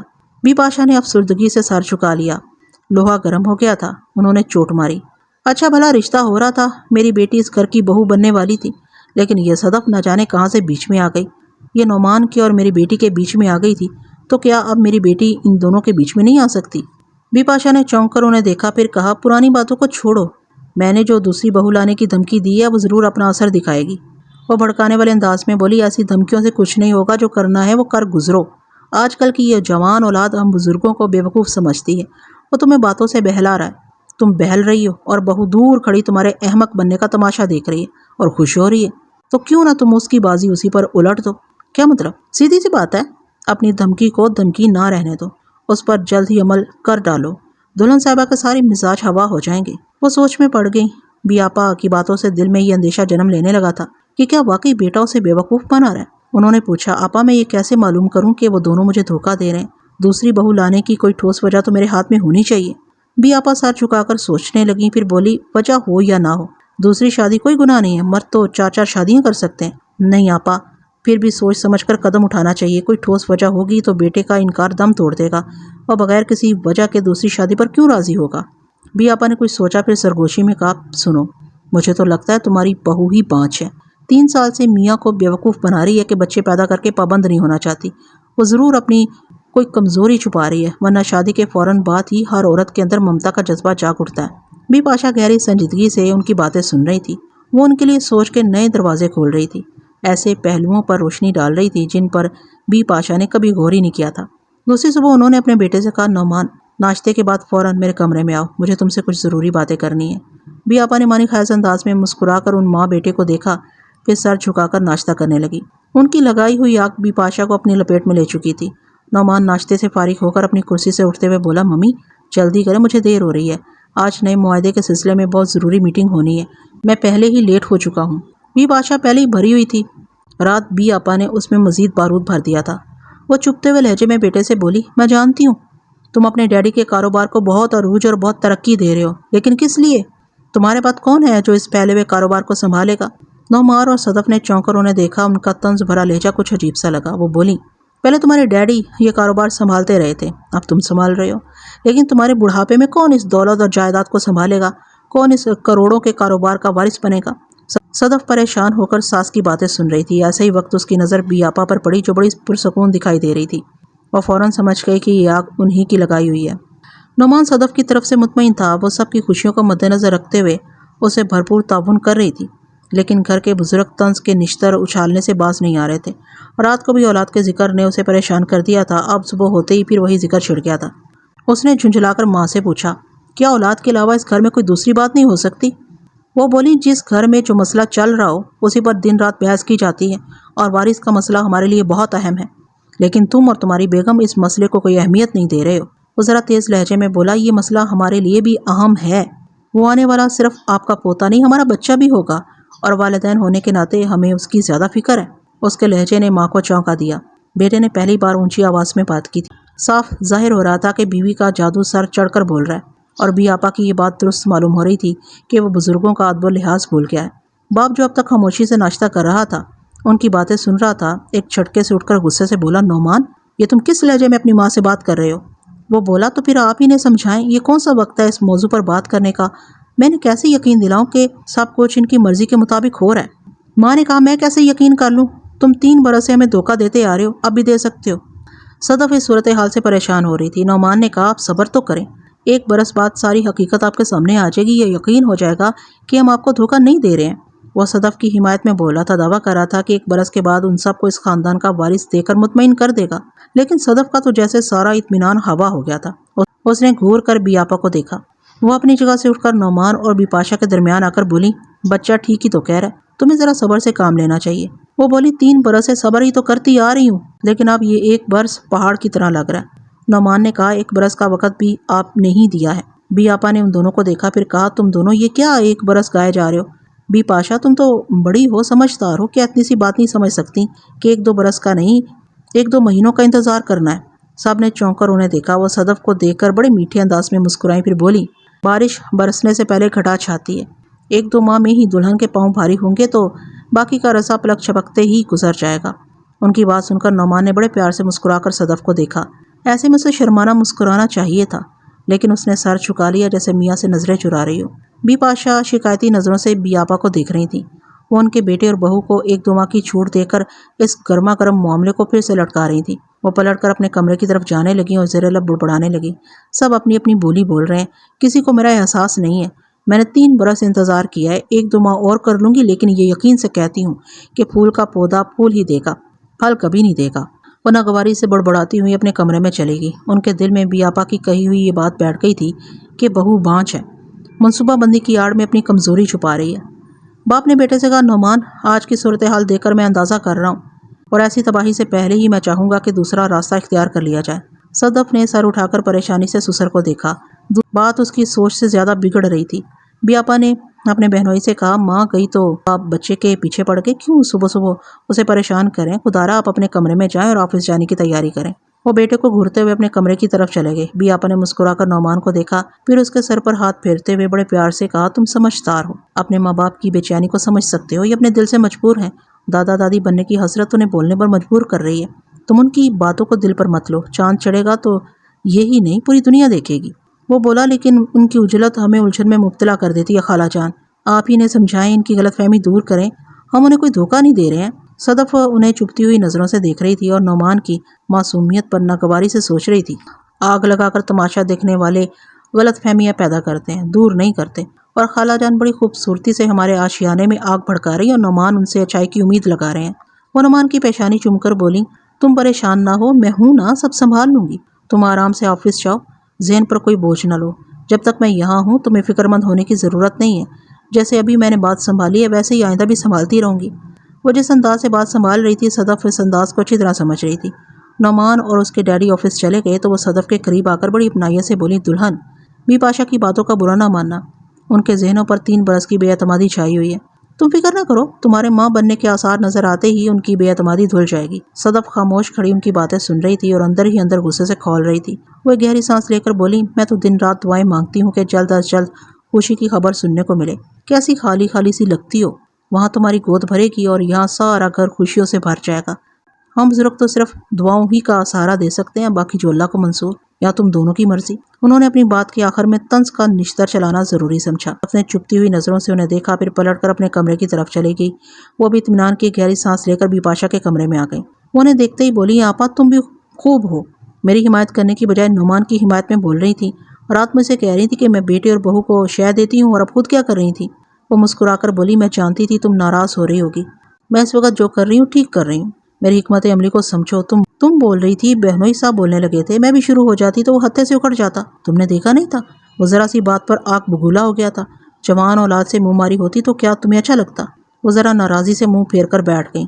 وہ ان کے چانے پر ہاتھ رکھ کر بولی، جوان اولاد کو اس طرح بھڑکایا نہیں جاتا، میں اس کی حمایت نہیں کر رہی تھی، معاملے کو ٹھنڈا کر رہی تھی۔ وہ چڑھ کر بولی، معاملہ گرم ہو رہا تھا تو ہونے دیتی، آخر ہم میاں بیوی کب تک احمق بنتے رہیں گے؟ آج 2 ٹوک فیصلہ ہو ہی جاتا تو اچھا تھا، وہ ہمیں وارث دے سکتی ہے تو دے، نہیں تو ہم دوسری بہو لے آئیں گے۔ کیا پاگل ہو رہی ہو؟ ابھی ایسا جوش دکھانے کی ضرورت نہیں ہے، تم تو بے صبری ہوئی جا رہی ہو، رات تک تو تم بڑی سمجھداری کی باتیں کر رہی تھی، صبح ہوتے ہی کیا ہو گیا ہے، بوم کی طرح پھٹ پڑی ہو۔ بی پاشا دونوں ہاتھوں سے اپنا سر تھام کر بولی، میں کہاں جاؤں، کیا کروں، ایک وارث کے لیے ان دونوں نے ہمیں ترسا رکھا ہے، ہمارا ایک ہی بیٹا اور بہو نے آتے ہی اس پر اپنی حکومت قائم کر لی ہے، بچوں کے معاملے میں بھی ماشاء اللہ لگائے بیٹھی ہے۔ تم ہی بتاؤ کہ ایسا کسی خاندان میں دیکھا ہے؟ تم بھی بہویں لائی ہو، آج پوتے پوتیوں میں کھیل رہی ہو، لیکن یہاں کا تو بابا آدم ہی نرالا ہے۔ بی آپا دونوں کانوں پر ہاتھ رکھتے ہوئے بولی، سب قیامت کی نشانی ہے، اتنی عمر گزر گئی، نہ ایسی بہو دیکھی نہ سنی، نئی صدی ہے، جو نہ ہو وہ کم ہے۔ وہ لچ کر بولی، نئی صدی کی اور قیامت کی نشانیاں میرے ہی گھر سے ظاہر ہونی تھی۔ وہ ایک گہری سانس لے کر بولی، اب تو انسان کی کرنی کا پھل خدا اس دنیا میں ہی دے دیتا ہے۔ میری بیٹی شمیم نعمان کی دلہن بنتے بنتے رہ گئی، اس نے کوئی بددعا تو نہیں دی ہوگی، مگر خدا تو اس مظلوم کو دیکھ رہا ہے، کیا کمی تھی اس میں؟ بی پاشا نے مجرمانہ انداز میں سر جھکا لیا۔ وہ بولی، سب کہتے ہیں کہ وہ بولتی بہت ہے، ارے میں کہتی ہوں میرے آنگن کی چڑیا ہے، چہکتی پھرتی ہے، جلنے والے جلتے ہیں تو جلا کریں، بچوں کی تو ایسی شوقین ہے، دن بھر بھائی کے بچوں کو گود میں لیے لیے پھرتی ہے، دیکھ لینا جس گھر جائے گی بچوں کی لائن لگا دے گی۔ تم نے ایسی زرخیز کھیتی کو ٹھکرا کر ایک بنجر کو سینے سے لگایا تو اس گھر میں پھول نہیں کھلیں گے، خاک ہی اڑے گی، اور اڑ رہی ہے۔ بی پاشا نے سر اٹھا کر انہیں دیکھا، پھر ان کا ہاتھ تھام کر بولی، بس کریں آپا، میں نے اپنی معصوم بھانجی کو نظر انداز کیا تھا، آج سزا پا رہی ہوں، یہ ضرور شمیم کی آہ ہے جو مجھے خوشیوں سے محروم کیے ہوئے ہے، خدا کے بید وہی جانتا ہے، شاید تمہاری سزا ختم کرنے کے لیے ہی وہ اب تک کواری بیٹھی ہے۔ بی پاشا نے ذرا ہچکچاتے ہوئے پوچھا، آپا اگر دوسری بہو کے آنے سے ہی ہماری خوشیاں پوری ہو سکتی ہیں تو کیا تم اپنی شمیم کا ہاتھ میرے نعمان کے ہاتھ میں دینے کے لیے راضی ہو جاؤ گی؟ بی پاشا نے تو جیسے ان کے دل کی بات کہہ دی تھی۔ وہ اپنے اندر کی خوشی دباتے ہوئے بولی، بہن بہن کے کام نہیں آئے گی تو اور کون آئے گا؟ شمیم تمہاری بھی بیٹی ہے، جب جی چاہے اسے یہاں لے آنا۔ بی پاشا ایک دم سے خوش ہو کر بہن سے لپٹ گئی۔ بی آپا ان سے زیادہ خوش ہو رہی تھی، مگر بھرپور اظہار سے پرہیز کر رہی تھی۔ وہ دور تک کی سوچ رہی تھی، کروڑوں کی جائیداد ان کے سامنے تھی جس پر آئندہ ان کی بیٹی شمیم راج کرنے والی تھی، برسوں کا سپنا پورا ہونے والا تھا۔ بی پاشا ان کی احسان مند ہو رہی تھی، جبکہ وہ صدف کی احسان مند ہو رہی تھی کہ وہ اس گھر کو کوئی وارث نہ دے کر ان کی بیٹی کی آمد کو سہل بنا رہی تھی۔ بی پاشا نے ان سے الگ ہوتے ہوئے کہا، اس رشتے سے پہلے ایک رکاوٹ ہے، اسے دور کرنا ضروری ہے۔ تم نے نعمان کا رویہ دیکھا ہے، وہ صدف سے بہت مانوس ہے، بلا وجہ اس پر سوکن لا کر اسے دکھی نہیں کرنا چاہے گا۔ میں نے تم سے رات کو بھی کہا تھا، اب بھی کہہ رہی ہوں کہ دوسری بہو لانے کی ہمارے ہاتھ میں کوئی ٹھوس وجہ ہونی چاہیے۔ بی آپا انہیں سوچتی ہوئی نظروں سے دیکھنے لگیں، پھر بولی، ہاں اس پہلو پر تو میں بھی غور کر رہی ہوں۔ تم 1-2 ماہ اور صبر کر لو، میں سر سے میں نعمان کو راضی کرنے کا کوئی نہ کوئی راستہ نکال ہی لوں گی۔ وہ بے چینی سے پہلو بدلتے ہوئے بولی، آپا پہلے میں نے 3 برس انتظار کیا، پھر بیٹے بہو کو 1 برس کا وقت دیا، اس 1 برس میں سے 6 مہینے گزر چکے ہیں، جیسے تیسے یہ 2 مہینے بھی گزار لوں گی، اگر بہو اس دوران میں امید سے ہو گئی تو اچھا۔ بی آپا نے مسکرا کر ان کا جملہ پورا کرتے ہوئے کہا، اگر نہ ہوئی تو میری شمیم مسز نعمان بنے گی، کیوں ٹھیک کہہ رہی ہوں نا؟ وہ ان سے لپٹ کر بولی، بالکل ٹھیک کہہ رہی ہو۔ وہ دونوں ایک دوسرے سے لپٹ کر خوشی کا اظہار کرنے لگی، آئندہ مستقبل میں ایک بہن دوسری بہن کے کام آنے والی تھی۔ بی پاشا کوٹھی کے باغیچے میں ٹہل رہی تھی اور کیاری میں لگے پودوں کو دیکھ رہی تھی، جنہیں 2 ماہ پہلے لگایا گیا تھا، اب ان میں پھول کھل رہے تھے۔ وہ جھک کر ان پھولوں کو بڑی نرمی سے چھو کر دیکھنے لگی، ان کے چہرے پر سکون چھایا ہوا تھا۔ 2 ماہ کے عرصے میں بی آپا کی پیشن گوئی سچ ثابت ہو گئی تھی۔ انہیں یقین ہونے لگا تھا کہ وہ ایک بانجھ بہو لے آئی ہیں۔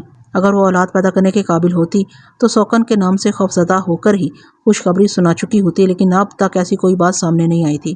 اسے صاف ظاہر تھا کہ وہ قدرتی طور پر مجبور ہے، اور بی پاشا اب اپنی بہن کے مشورے سے اس حقیقت سے پردہ اٹھانے والی تھی، اور وہ ایسا ثبوت ہوتا کہ جس کے سامنے بیٹا بھی جھکنے پر مجبور ہو جاتا۔ بی آپا اپنے کمرے میں بیٹھی پان پر پان چبا رہی تھی، ان کے ہونٹوں پر منی خیز مسکراہٹ پھیلی ہوئی تھی۔ 2 ماہ میں انہوں نے بی پاشا کے اندر جو بارود بھرا تھا وہ آج رات پھٹنے والا تھا۔ صدف آج بھی اپنی ضد پر اڑی ہوئی تھی اور ڈاکٹر رملہ کے سمجھانے کے باوجود اپنے پیروں پر کلہاڑی مارنے کا کام کر رہی تھی۔ اس خوش فہمی میں مبتلا تھی کہ جو گرجتے ہیں وہ برستے نہیں ہیں۔ خالہ جان اس کے ساس سسر کو بھڑکا رہی ہیں اور وہ بھڑک رہے ہیں۔ یہ چلی جائیں گی تو امن و امان ہو جائے گا، لیکن وہ تو جیسے یہاں آ کر جم ہی گئی تھی، جانے کا نام ہی نہیں لے رہی تھی۔ صدف نے سوچا، کب تک رہیں گی، آخر ایک نہ ایک دن تو جائیں گی، کراچی سے کیا اس دنیا سے ہی جائیں گی۔ وہ صحیح سوچ رہی تھی، آگ لگانے والے آگ لگا کر چلے جاتے ہیں، راکھ بننے کا انتظار نہیں کرتے، لیکن وہ اس سوچ کے برعکس راکھ کا ڈھیر دیکھنا چاہتی تھی، کیونکہ انہیں اسی ڈھیر سے اس ہیرے کو نکالنا تھا جو ان کی بیٹی کی زندگی چمکانے والا تھا۔ ڈنر کے بعد چائے کا دور چل رہا تھا، گھر کے سبھی افراد ڈرائنگ روم میں جمع تھے، کوئی خاص موضوع زیر بحث نہیں تھا۔ صدف چائے پینے کے بعد اٹھ کر جانے لگی تو ساس نے پوچھا، صدف کہاں جا رہی ہو؟ وہ پلٹ کر بولی، میں اپنے کمرے میں جا رہی ہوں۔ وہ بولی، ابھی مت جاؤ، یہاں بیٹھو، مجھے کچھ ضروری باتیں کرنی ہے، تمہاری موجودگی بھی لازمی ہے۔ وہ ساس کو سوالیہ نظروں سے دیکھتے ہوئے صوفے پر بیٹھ گئی۔ ہم نے وارث کے انتظار میں 3 برس گزارنے کے بعد تم دونوں سے پوچھ گچھ کی تو پتہ چلا کہ تم اپنی مرضی چلا رہے ہو، لائف کو انجوائے کرنے کے لیے اولاد کی آمد کو روک رہے ہو۔ تب ہم نے تمہیں 1 سال کا وقت دیا تھا۔ نعمان نے مداخلت کی، ممی یہ تو ہم سبھی جانتے ہیں، ان باتوں کو دہرانے کا مطلب نہیں، مقصد۔ ان باتوں کو دہرانے کا مقصد تمہیں یہ احساس دلانا ہے کہ 1 برس کی دی گئی چھوٹ کے 8 ماہ گزر چکے ہیں۔ وہ مسکرا کر بولا، ابھی 4 ماہ باقی ممی۔ میں بھی جانتی ہوں، لیکن پوچھنا یہ ہے کہ جو کام 8 مہینوں میں نہ ہو سکا وہ 4 ماہ میں کیسے ہوگا؟ نعمان نے صدف کو دیکھا۔ باپ نے کہا، ہم نے اس 1 برس میں اپنا وارث چاہا تھا، مگر تم مسلسل ہمیں مایوس کرتے آ رہے ہو۔ وہ بولا، اولاد کی حسرت ہمارے دل میں بھی ہے، لیکن قدرت دیر کر رہی ہے تو ہم کیا کر سکتے ہیں۔ ایسے ہی وقت بی آپا نے چھالیا کی ڈلی کو سروتے سے کاٹا۔ کھٹ کی آواز پر صدف نے انہیں دیکھا، ان کا انداز ایسا تھا جیسے چھالیا نہیں رشتے کاٹ رہی ہو۔ بی پاشا نے حتمی لہجے میں کہا، ہم یہی دیکھنا چاہتے ہیں کہ دیر قدرت کی طرف سے ہو رہی ہے یا تمہاری طرف سے۔ صدف نے پریشان ہو کر پہلے ساس سسر کو پھر نعمان کو دیکھا۔ سسر نے کہا، ہم نے بہت انتظار کیا، اب وہی ہوگا جو ہم چاہیں گے۔ نعمان نے سوچتی نظروں سے ان تینوں بزرگوں کو دیکھا، پھر پوچھا، آپ سب کیا چاہتے ہیں؟ باپ نے کہا، ہم اپنا وارث چاہتے ہیں۔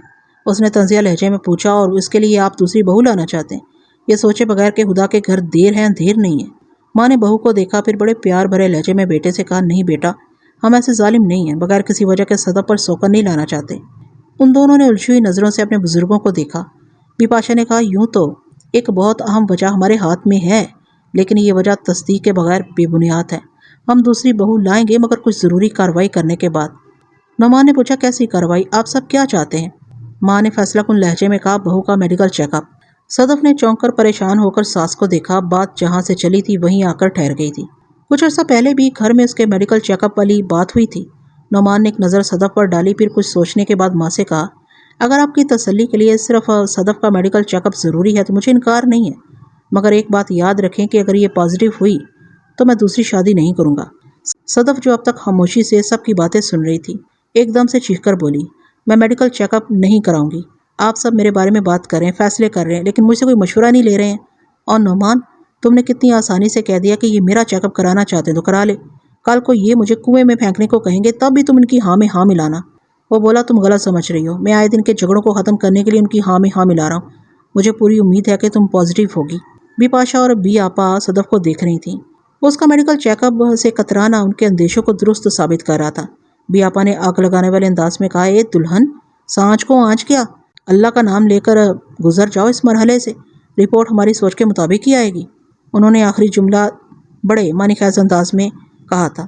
صدف نے سلگ کر انہیں دیکھا۔ نعمان بڑی محبت سے سمجھانے والے انداز میں بولا، ہاں صدف، ہمارے بزرگ ٹھیک کہہ رہے ہیں۔ اس نے گہری نظروں سے نعمان کو دیکھا، پھر کچھ سوچنے کے بعد کہا، ٹھیک ہے، میں میڈیکل چیک اپ کے لیے راضی ہوں، لیکن خامی تو تمہارے اندر بھی ہو سکتی ہے۔ سسر نے ایک جھٹکے سے اٹھتے ہوئے کہا، بہو یہ تم کیا کہہ رہی ہو؟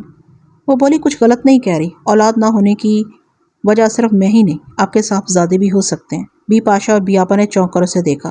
بی پاشا نے کہا، تم فضول باتیں کر رہی ہو، نعمان کے ڈیڈی میں کوئی خرابی نہیں تھی تو بیٹے میں کیسے ہو سکتی ہے؟ صدف نے ساس سے کہا، میری ممی میں بھی کوئی خرابی نہیں تھی، اس لیے میں پیدا ہو کر اس گھر کی بہو بنی ہوں۔ جب وہ میری ماں بن سکتی ہیں تو میں بھی بن سکتی ہوں۔ آپ بزرگ ہیں، میری بات سمجھنے کی کوشش کریں، حامی کسی میں بھی ہو سکتی ہے، اس لیے میڈیکل چیک اپ صرف میرا نہیں نعمان کا بھی ہونا چاہیے۔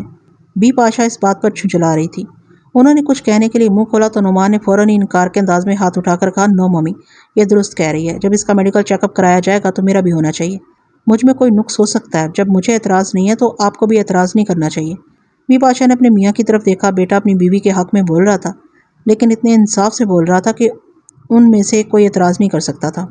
بی پاشا اور بی آپا کے نئے حملوں کے سامنے صدف کی پچھلی حکمت عملی کمزور پڑ رہی تھی۔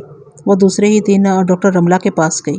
وہ تمام صورتحال سننے کے بعد بولی، یہ بات تمہارے حق میں بڑی اچھی ہے کہ نعمان تمہارا ساتھ دے رہا ہے۔ تم پازیٹیو ہوئی تو وہ دوسری شادی نہیں کرے گا، وہ ابھی سے تمہارے بچاؤ کا راستہ ہموار کر رہا ہے۔ اس نے قائل ہونے کے انداز میں سر ہلایا، پھر پوچھا، اگر میں نیگیٹو ہوئی تو؟ وہ ایک گہری سانس لے کر بولی، پھر تو وہی ہوگا جو تمہارے ساس سسر چاہتے ہیں، ہونے کو تو کچھ بھی ہو سکتا ہے۔ وہ خوش ہو کر بولی، اگر ایسا ہو گیا تو پھر سمجھو سارا معاملہ ہی ٹھنڈا ہو جائے گا، سب کو چپ لگ جائے گی۔ نعمان کی رپورٹ جیسی بھی آئے، بس تمہاری رپورٹ نیگیٹو نہیں ہونا چاہیے۔ وہاں کے انداز میں سر ہلا کر کچھ سوچنے لگی، پھر بولی، ہم دونوں کی پازیٹیو رپورٹ میرے حق میں بہتر نہیں ہے، میں اس معاملے کو بالکل ہی ختم کر دینا چاہتی ہوں، ساس سسر کے تانوں سے اور باتوں سے پیچھا چھڑا لینا چاہتی ہوں۔ یہ کیسے ممکن ہے؟ یہ سوچنا تمہارا کام ہے، تم ڈاکٹر ہونے کے ناطے بہت کچھ کر سکتی ہو۔ رملہ نے اسے ٹٹولتی ہوئی نظروں سے دیکھا، پھر پوچھا، میں کچھ سمجھی نہیں، تم مجھ سے کیا چاہتی ہو؟ وہ اپنی جگہ سے اٹھ کر ٹہلنے کے انداز میں ذرا دور گئی، پھر واپس آ کر اس کے سامنے میز پر دونوں ہتھیلیاں ٹکا کر ذرا جھک کر بولی، تم ہمیشہ میرے کام آتی رہی ہو، اس بار بھی آؤ گی؟ رملہ نے اسے سوالیہ نظروں سے دیکھا۔ وہ ذرا دھیمے لہجے میں ایک ایک لفظ پر زور دیتے ہوئے بولی، تمہیں نعمان کی رپورٹ اور صورت نیگیٹو ثابت کرنی ہوگی۔ اس نے چونک کر اسے دیکھا۔ وہ کچھ کہنا چاہتی تھی، لیکن اس سے پہلے صدف نے کہا، میں جانتی ہوں یہ تمہارے بائیں ہاتھ کا کھیل ہے۔ وہ اس کے ارادوں کو بھانپ کر بولی، یہ تم کیا کہہ رہی ہو؟ رپورٹس بدلنا کوئی کھیل نہیں ہے۔ وہ سیدھی کھڑی ہوتے ہوئے بولی، کھیل ہی ہے، مگر ذرا مشکل ہے۔ ہر کھیل میں کھلاڑی کی جیت یا ہار کی توقع کی جاتی ہے۔ وہ اپنی ذہانت سے جیت جائے تو بہت اچھی بات ہے، اور اگر ذہانت کام نہ آئے تو حکمت عملی سے ہار کو جیت میں بدل دیا جاتا ہے۔ آج تم بڑی گہری باتیں کر رہی ہو، کیا منصوبہ بنا کر آئی ہو؟ میں کوئی منصوبہ بنا کر نہیں آئی، یہاں آ کر میری عقل نے کام کیا ہے۔ رملہ نے اسے سوچتی ہوئی نظروں سے دیکھا، پھر کہا، یہ کام بہت مشکل ہے، مجھے صرف اتنا بتا دو، تم یہ کام کر سکتی ہو یا نہیں؟ اگر میں نہ کہوں تو؟ وہ ایک گہری سانس لے کر بولی، تو اس شہر میں رشوت خور ڈاکٹر بہت ہیں۔ وہ چونک کر ایک جھٹکے سے کھڑی ہو گئی، پھر بولی، نہیں، میں تمہیں بھٹکنے نہیں دوں گی، تم نادانی کی باتیں کر رہی ہو۔ تم نے کسی رشوت خور ڈاکٹر کے پاس جانے کا تو سوچ لیا، مگر یہ نہیں سوچا کہ وہ آئندہ تمہیں کس طرح بلیک میل کرتا رہے گا۔ میں خود بھی بھٹکنا نہیں چاہوں گی، تم رقم لو اور میرا کام کروا دو۔ ڈاکٹر رملہ کچھ دیر تک اسے گہری نظروں سے دیکھتی رہی، پھر بولی، صدف، تم اس قدر ضدی ہو کہ میں سوچ بھی نہیں سکتی تھی۔ اولاد کو تم نے اپنی چڑ بنا لی ہے۔ دولت سے سب کچھ بدلا جا سکتا ہے، لیکن اگر تمہاری قسمت میں اولاد ہوئی تو اسے کیسے بدلو گی؟ اس وقت کوئی حکمت عملی کام نہیں آئے گی۔ میں تمہارا ساتھ دیتی آ رہی ہوں، لیکن کبھی اونچ نیچ بھی ہو سکتی ہے اور تم اتفاقاً ماں بن سکتی ہو۔ وہ چڑھ کر بولی، فور گاڈ سیک رملہ، مجھے لیکچر نہ دو، جو اتفاق آج تک نہیں ہوا وہ آئندہ کیسے ہوگا؟ ایک سہیلی اور ڈاکٹر ہونے کے ناطے تمہیں سمجھانا میرا فرض ہے، اب بھی وقت ہے، اچھی طرح سوچ سمجھ لو۔ وہ فیصلہ کن لہجے میں بولی، تم نے اپنا فرض ادا کر لیا ہے اور میں نے سوچ لیا، اب یہ بتاؤ رپورٹ بدلنے کی قیمت کیا ہوگی؟ رملہ اس کا فیصلہ سن کر تھکے ہوئے انداز میں اپنی چیئر پر بیٹھ گئی، پھر بولی، میں چند ڈاکٹرز ان کے اسپتالوں کے نام لکھ کر دے رہی ہوں، تمہارے میاں کا چیک اپ ان میں سے کسی بھی اسپتال میں ہوگا تو میں رپورٹ تبدیل کرا سکوں گی۔ اب وہ معاوضہ کیا لیں گے یہ میں نہیں جانتی، تم اپنے میاں اور ساس سسر کو اس بات پر مائل کرو کہ وہ انہی چند اسپتالوں میں سے کسی ایک ڈاکٹر سے معائنہ کرائیں۔ یہ میں کر لوں گی۔ نعمان کو یہاں چیک اپ کرانے کو کہوں گی نعمان کو جہاں چیک اپ کرانے کو کہوں گی وہ وہیں جائیں گے۔ رہ گئی معاوضے کی بات تو اب مجھے پرواہ نہیں ہے، جتنی بھی رقم لگے گی میں دوں گی۔ وہ ایک کاغذ پر چند ڈاکٹرز ان کے اسپتالوں کے نام لکھنے لگی۔ کاتب تقدیر کو الزام دیا جاتا ہے کہ اس نے نصیب اچھے نہیں لکھے، لیکن انسان بھی انسان کی تقدیر لکھتا ہے، اچھی لکھتا ہے یا بری لکھتا ہے۔ رملہ تو اپنی سہیلی کی بھلائی کے لیے اور اس کے برے وقت میں کام آنے کے لیے لکھ رہی تھی، تقدیر کو بدل دینا چاہتی تھی۔ وہ ہمیشہ سے صدف کے کام آتی رہی تھی اور اس بار بھی کام آئی، اس نے تقدیر بدل دی۔ جب میڈیکل رپورٹس ساس سسر کے ہاتھوں میں پہنچی تو ان کے ہاتھوں کے طوطے اڑ گئے۔ نعمان کے ڈیڈی کو شدت سے اپنی توہین کا احساس ہوا۔ وہ تڑپ کر بولے، نہیں، یہ نہیں ہو سکتا، میں اس رپورٹ کو نہیں مانتا۔ نعمان نے کہا، ڈیڈ، کیا آپ میڈیکل رپورٹ کی سچائی کو جھٹلا سکیں گے؟ بی آپا نے کہا، ڈاکٹر نے گھاس کھا کر معائنہ کیا ہوگا، کسی اچھے ڈاکٹر سے رپورٹ لی جائے۔ نعمان کو کسی بڑے اور مشہور ڈاکٹر سے معائنہ کرانا چاہیے۔ صدف ان سب کے درمیان نہیں تھی، اس کی رپورٹ پازیٹیو آئی تھی، ایسے میں تو اسے فخر سے سر اٹھا کر ان سب کے درمیان ہونا چاہیے تھا، لیکن وہ ڈرائنگ روم کے باہر کامن روم میں ایک صوفے پر بیٹھی ہوئی اپنے سسرالی بزرگوں کی چنچلاہٹ بھری باتیں سن رہی تھی۔ وہ دوبارہ اپنے بیٹے کا میڈیکل چیک اپ کروانا چاہتے تھے۔ نعمان کی آواز سنائی دی، آپ سب کیوں چنچلا رہے ہیں؟ آپ حقیقت جاننا چاہتے تھے، اب جبکہ وہ سامنے آ چکی ہے تو کیوں اسے تسلیم نہیں کر رہے ہیں؟ بی پاشا نے اس کے شانے پر ہاتھ رکھ کر کہا، بیٹا، حقیقت یہ نہیں ہے، ہم ایسی کسی حقیقت کے بارے میں نہیں سوچ رہے تھے۔ وہ طنزی انداز میں بولا، ممی، آپ کی سوچ میڈیکل رپورٹ کو نہیں بدل سکتی۔ ایک بات بتائیں، اگر میری بجائے صدف نیگیٹو ہوتی تو کیا تب بھی آپ سب کا یہی فیصلہ ہوتا کہ اسے کسی دوسرے ڈاکٹر کو دکھایا جائے؟ کیا آپ اس کی نیگیٹو رپورٹ کو بھی یہی کہتے کہ وہ جھوٹ بول رہی ہے؟ ماں نے جھنجھلا کر کہا، صدف کی بات بیچ میں مت لاؤ، ہم اپنی تسلی کے لیے تمہارا ایک بار پھر میڈیکل چیک اپ کرائیں گے۔ وہ ماں کے قریب بیٹھا ہوا تھا، ایک جھٹکے سے اٹھ کر ذرا تیز آواز میں بولا، آپ اپنی تسلی نہیں کرنا چاہتی، مجھے تماشا بنانا چاہتی ہیں۔ اگر دوسرے ڈاکٹر کی دی گئی رپورٹ بھی مجھے نیگیٹو ثابت کرے گی تو پھر آپ کیا کریں گی؟ ڈاکٹر پر ڈاکٹر بدلے جائیں گے، لیکن حقیقت کو نہیں بدلا جا سکتا۔ بی پاشا نے اٹھ کر اپنے بیٹے سے کچھ کہنا چاہا، اسے منانا چاہا، ایسے ہی وقت ان کی نظر اپنے میاں کی طرف گئی۔ وہ چپ تھے، سر جھکا ہوا تھا، چہرے کے تاثرات ایسے تھے جیسے بیٹے کی حقیقت جان کر اندر ہی اندر ٹوٹ رہے ہوں اور خود کو سنبھالنے کی کوشش کر رہے ہوں۔ بیٹے سے کچھ نہ کہہ سکی، چھاک کی طرح صوفے پر بیٹھتی چلی گئی۔ نعمان تینوں بزرگوں سے منہ پھیر کر ڈرائنگ روم میں چلا گیا۔ وہ تینوں بہو کی چوری پکڑنا چاہتے تھے، لیکن اپنے بیٹے کی کمزوری ہاتھ آ گئی تھی۔ صدف اٹھ کر اندر آنا چاہتی تھی، چیخ چیخ کر پوچھنا چاہتی تھی، اگر میں نیگیٹو ہوتی تو اس گھر میں دوسری بہو لائی جاتی، لیکن نعمان کی نیگیٹو رپورٹ نے آپ سب کی امیدوں پر پانی پھیر دیا۔ وہ پازیٹیو ہوتے تو بچے کی خاطر دوسری شادی کر لیتے، لیکن پازیٹیو وہ نہیں، میں ہوں۔ اب کوئی مجھے بتائے کہ میں ماں بننے کے لیے کون سا راستہ اختیار کروں؟ اگر میں بانجھ ہوتی تو اس کا حل بیٹے کی دوسری شادی کی صورت میں آپ کے سامنے تھا، مگر میں بانجھ نہیں ہوں، کیا میرے لیے کوئی حل آپ بزرگوں کے سامنے ہے؟ یہ ایسا سوال تھا جس کا جواب ان میں سے کوئی نہیں دے سکتا تھا۔ ڈرائنگ روم کی خاموشی اسے سمجھا رہی تھی کہ اس کے سوال پوچھنے سے پہلے ہی بزرگوں کو چپ لگ گئی ہے۔ وہ بڑے فخریہ انداز میں مسکرائی۔ وہ سوچنے لگی، سوری نعمان، میں مجبور تھی، ایسی حکمت عملی پر عمل نہ کرتی تو نقصان اٹھاتی، اب کوئی میرے آگے دم نہیں مار سکے گا۔ وہ صوفے سے اٹھ کر کھڑی ہو گئی، حقارت بھری نظروں سے ڈرائنگ روم کی طرف دیکھتے ہوئے اپنے کمرے کی طرف جانے لگی۔ شوہر کی دلجوئی بھی تو کرنی تھی۔ گھر میں سکون اور امن و امان کی فضا قائم رہے تو دنیا کا ہر گوشہ پرسکون محسوس ہونے لگتا ہے۔ نعمان کو اپنی رپورٹ پڑھنے کے بعد اندر سے ایک جھٹکا تو لگا تھا، لیکن باہر سے بالکل شانت رہنے کی کوشش کر رہا تھا۔ ایک طرح سے یہ بات توہین آمیز تھی کہ وہ مرد ہے مگر باپ نہیں بن سکتا، لیکن سچ کا زہر تو پینا ہی پڑتا ہے، یہ مجبوری ہوتی ہے کہ آدمی سچ کو نہیں بدل سکتا۔ اس کی دانست میں وہ 10 بار میڈیکل چیک اپ کراتا تو 10 بار سچ سامنے آتا، لہٰذا اس نے جھوٹ میں لپٹے ہوئے اس سچ سے ہار مان لی تھی، حالات سے سمجھوتا کرنا ہی تھا۔ یہ سوچ کر سمجھوتا کرنے لگا کہ اب گھر میں امن و امان قائم رہے گا۔ واقعی یہی ہو رہا تھا، لڑائی جھگڑے ختم ہو گئے تھے، ہر طرف سکون ہی سکون چھا گیا تھا۔ صدف اپنی جگہ مطمئن تھی۔ رشتے بدلتے ہیں، موسم بدلتے ہیں، انسان بدلتے ہیں، تقدیر بدلتی ہے، حالات بدلتے ہیں۔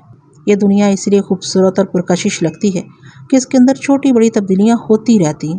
خدا کا یہ نظام کائنات ازل سے ہے اور اب تک رہے گا۔ نعمان، صدف اور ان کی ذات سے وابستہ سبھی افراد پہلے بھی زندگی گزار رہے تھے، اب بھی گزارتے جا رہے تھے۔ فرق صرف اتنا تھا کہ اب ان کے اندر کے موسم بدل گئے تھے۔ بی آپا اور بی پاشا نے اپنی ایک الگ 1.5 اینٹ کی مسجد بنا لی تھی۔ صدف سے کترانے لگی تھی، بات کرنے کے لیے اولاد کا موضوع نہیں رہا تھا۔ یہ دائمی فکر بی پاشا کو کھا رہی تھی کہ بیٹا بانجھ ہی رہے گا تو نسل کیسے آگے بڑھے گی۔ بیٹے کو بچے کا باپ بنانے کی کوئی صورت نہیں رہ گئی تھی۔ بی آپا بھی ہار مان کر واپس جانے کی تیاریاں کر رہی تھیں۔ صدف نے ایسی چال چلی تھی کہ اب وہ اپنی بیٹی کو اس پر سوکن بنا کر نہیں لا سکتی تھی۔ اس روز نعمان اپنے مینیجر کے ساتھ شہر سے دور ایک گاؤں میں زمین کا سودا کرنے گیا ہوا تھا۔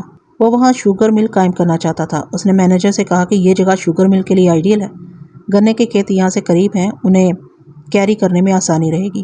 نعمان اس جگہ کی اہمیت کو سمجھنے کے بعد ہی اس نئے پروجیکٹ پر عمل درآمد کرنے والا تھا۔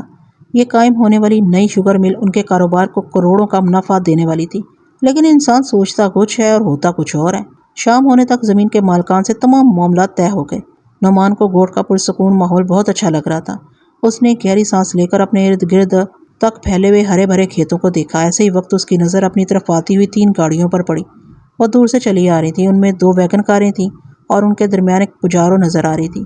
وہ تینوں گاڑیاں ان کے چاروں طرف آ کر یوں رک گئیں جیسے محاصرہ کر رہی، اور واقعی انہوں نے محاصرہ کیا تھا۔ یک بارگی ان گاڑیوں کے دروازے دھڑا دھڑ کھلنے لگے اور مسلح افراد باہر آنے لگے۔ ایک دم سے بھگدڑ مچ گئی۔ زمین کے مالکان، گوٹھ کے پنچ اور نمبردار وغیرہ سب ہی ڈر کر خوف سے تھر تھر کانپتے ہوئے ادھر ادھر بھاگنے لگے۔ مسلح افراد نے انہیں بھاگنے دیا، لیکن نعمان اور اس کے ڈرائیور کو مینیجر کو گھیر کر رکھا۔ ایک نے نعمان سے کہا، سارا کروڑ پتی بزنس مین بنتا ہے، یہاں شوگر مل بنانے آیا۔ ڈرائیور نے آگے بڑھ کر کہا، ایک خبردار، صاحب کو گالی نہ دینا۔ اس کے منہ پر ایک گھونسا پڑا۔ وہ لڑکھڑا کر پیچھے گیا، پھر ایک دم سے اچھل کر گھونسا مارنے والے سے لپٹ گیا۔ ایک گن والے نے اس کا نشانہ لیا۔ جب وہ مار کھاتا ہوا پھر الگ ہوا تو اس گن مین نے اسے ایک گولی مار دی۔ وہ ایک دم سے اچھل کر زمین پر گرا، پھر تڑپ تڑپ کر ٹھنڈا پڑ گیا۔ مینیجر دہشت زدہ ہو کر چیخنے لگا۔ وہ وہاں سے بھاگنے والا تھا، لیکن خوف طاری ہو گیا تھا کہ اب اسے بھی مار ڈالا جائے گا۔ ایک گن مین نے کہا، یہ کتا بھونکتا ہوا شہر جائے گا تو ہماری نشاندہی کرے گا، اسے اڑا دو۔ اسے بھی اڑا دیا گیا۔ ایک گولی چلی۔ وہ دوڑتے دوڑتے اچھل کر اوندا منہ زمین پر گر پڑا۔ اس کے بعد بھاگنے کے تو کیا، اٹھنے کے قابل بھی نہ رہا، ہمیشہ کے لیے ساقط ہو گیا۔ نعمان گمسم کھڑا تھا، اس پر جیسے سختہ طاری ہو گیا تھا۔ وہ بزدل نہیں تھا، یہ جانتا تھا کہ ایک دن تو مرنا ہی ہے، لیکن حرام موت مرنا نہیں چاہتا تھا۔ اس نے گن مین سے کہا کہ اب میری باری ہے، لیکن یہ تو بتا دو، ہم سے دشمنی کیا ہے؟ میرے کاروباری معاملات سے تم لوگوں کا کیا تعلق ہے؟ سخت کھردرے لہجے میں بولا، ہم نہیں جانتے کاروبار کیا ہوتا ہے، ہم تو اس ہاتھ سے رقم لیتے ہیں اور اس ہاتھ سے بندے کو اڑا دیتے ہیں۔ تم نے جتنا کسی سے لیا ہے اسے دگنا میں تمہیں دوں گا، اور زیادہ مانگو گے اور زیادہ دوں گا۔ مجھے گولی نہ مارو، میں یہاں سے جاتے ہی تمہاری ادائیگی کر دوں گا۔ ہم مجرم ہیں مگر بے ایمان نہیں ہیں، ہمیں دوغلا نہ سمجھو۔ جس سے پہلے سودا ہو جاتا ہے اسی کا کام کرتے ہیں۔ وہ ایک قدم پیچھے ہٹ کر بولا، تو پھر مجھے بھی بھاگنے دو، بچ گیا تو میری قسمت، مر گیا تو تمہارا کام پورا ہو جائے گا۔ نہ تم بھاگنے کی کوشش کرو، نہ ہی میں تمہیں گولی ماروں گا۔ یہ صاف کہہ دوں کہ میں نے تمہیں مارنے کا سودا نہیں کیا ہے، بس یہاں سے تمہیں کہیں پہنچانا ہے، اس کے بعد تمہارے مقدر میں زندگی ہوگی تو واپس آ سکو گے۔ چلو گاڑی میں بیٹھ جاؤ۔ پیچھے سے گن مین نے اسے اپنی رائفل سے ٹہوکا دیا، دوسرے نے دروازہ کھولا۔ وہ بڑی خاموشی سے اندر جا کر بیٹھ گیا۔ یہ اطمینان ہو گیا کہ وہ اسے جان سے نہیں ماریں گے، لیکن کسی ایسی جگہ پہنچائیں گے جہاں جان کے لالے پڑ سکتے ہیں۔ ان کا سرگنا اس کے پاس آ کر بیٹھ گیا۔ اس کا موبائل فون لے کر کھڑکی سے باہر پھینکتے ہوئے اپنے ساتھیوں سے بولا، چلو۔ وہ سب اپنی اپنی گاڑیوں میں سوار ہو گئے۔ ان کے دروازے بند ہو گئے۔ زمین کے مالکان، اس گوٹھ کے پنچ اور نمبردار وغیرہ بہت دور کھڑے ہوئے ادھر ادھر چھپے ہوئے سہم کر دیکھ رہے تھے۔ ان کے سامنے 2 لاشیں پڑی تھی۔ کسی میں اتنی جرأت نہیں تھی کہ وہ جانے والوں کا راستہ روکتا۔ گاڑیاں سٹارٹ ہو کر جا رہی تھیں، وہ جب تک دکھائی دیتی رہیں وہ سب اپنی جگہ دبکے رہے۔ یہ خوف تھا کہ گولی مارنے والے واپس بھی آ سکتے ہیں۔ جب وہ گاڑیوں سمیت نظروں سے اوجھل ہو گئے تو وہ سب ڈرتے ہوئے ان لاشوں کے قریب آئے اور پریشان ہو کر ایک دوسرے سے کہنے لگے، یہ دیکھتے ہی دیکھتے کیا ہو گیا، یہاں 2 لاشیں پڑی ہیں، تھانے والوں کو اطلاع دینی چاہیے۔ نمبردار نے ایک طرف پڑے ہوئے موبائل فون کو اٹھا لیا، پھر وہاں کے پنچوں اور زمین کے مالکان کے ساتھ قریبی ٹاؤن کے تھانے کی طرف جانے لگا۔ رات کو سب ہی کھانے کی میز کے اطراف بیٹھے ہوئے تھے۔ صدف اپنے ساس اور سسر سے ذرا کھچی رہتی تھی، وہ بھی اسے کتراتے رہتے تھے۔ دوسری صبح بی آپا اسلام آباد جانے والی تھی۔ نعمان جاتے وقت صدف سے کہہ گیا تھا، خالہ جان جانے والی ہیں، پھر نہ جانے کب آئیں، تم اپنا دل ان کی طرف سے صاف کر لو۔ وہ نعمان کی ہدایت کے مطابق ان سے گھلنے ملنے کی کوشش کر رہی تھی۔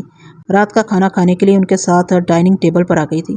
ایسے ہی وقت کال بیل کی آواز سنائی دی۔ تھوڑی دیر کے بعد ایک ملازم نے آ کر نعمان کے ڈیڈی سے کہا، صاحب جی پولیس والے آئے ہیں۔ یہ ایسی اطلاع تھی کہ سب کے ہاتھ کھاتے کھاتے رک گئے۔ نعمان کے ڈیڈی اپنی جگہ سے اٹھ کر بڑبڑاتے ہوئے جانے لگے، یہ پولیس کیوں آئی ہے؟ ان کے پیچھے بھی پاشا بھی جانے لگی۔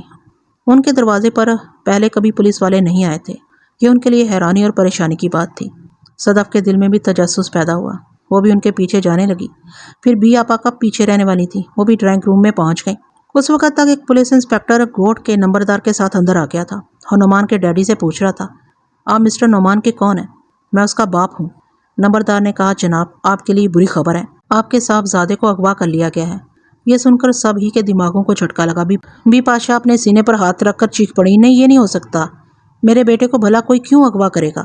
انسپکٹر نے کہا، آپ صاحب دولت و جائیداد ہیں، آپ جیسوں سے بڑی بڑی رقمیں وصول کرنے کے لیے اکثر اغوا کی وارداتیں ہوتی رہتی ہیں۔ پھر انسپیکٹر اور نمبردار نے انہیں بتایا کہ وہاں گوٹھ میں نعمان کے ساتھ کیسے حالات پیش آئے تھے۔ اس کے مینیجر اور ڈرائیور کو گولی مار دی گئی ہے، لیکن نعمان سے کہا گیا کہ اسے جان سے نہیں مارا جائے گا، کسی ایسی جگہ پہنچا دیا جائے گا جہاں سے وہ شاید ہی واپس آ سکے۔ یہ ساری روایات سنتے ہی بی آپا اور بی پاشا چھاتی پیٹ کر رونے لگی، صدف بھی پھوٹ پھوٹ کر رونے لگی۔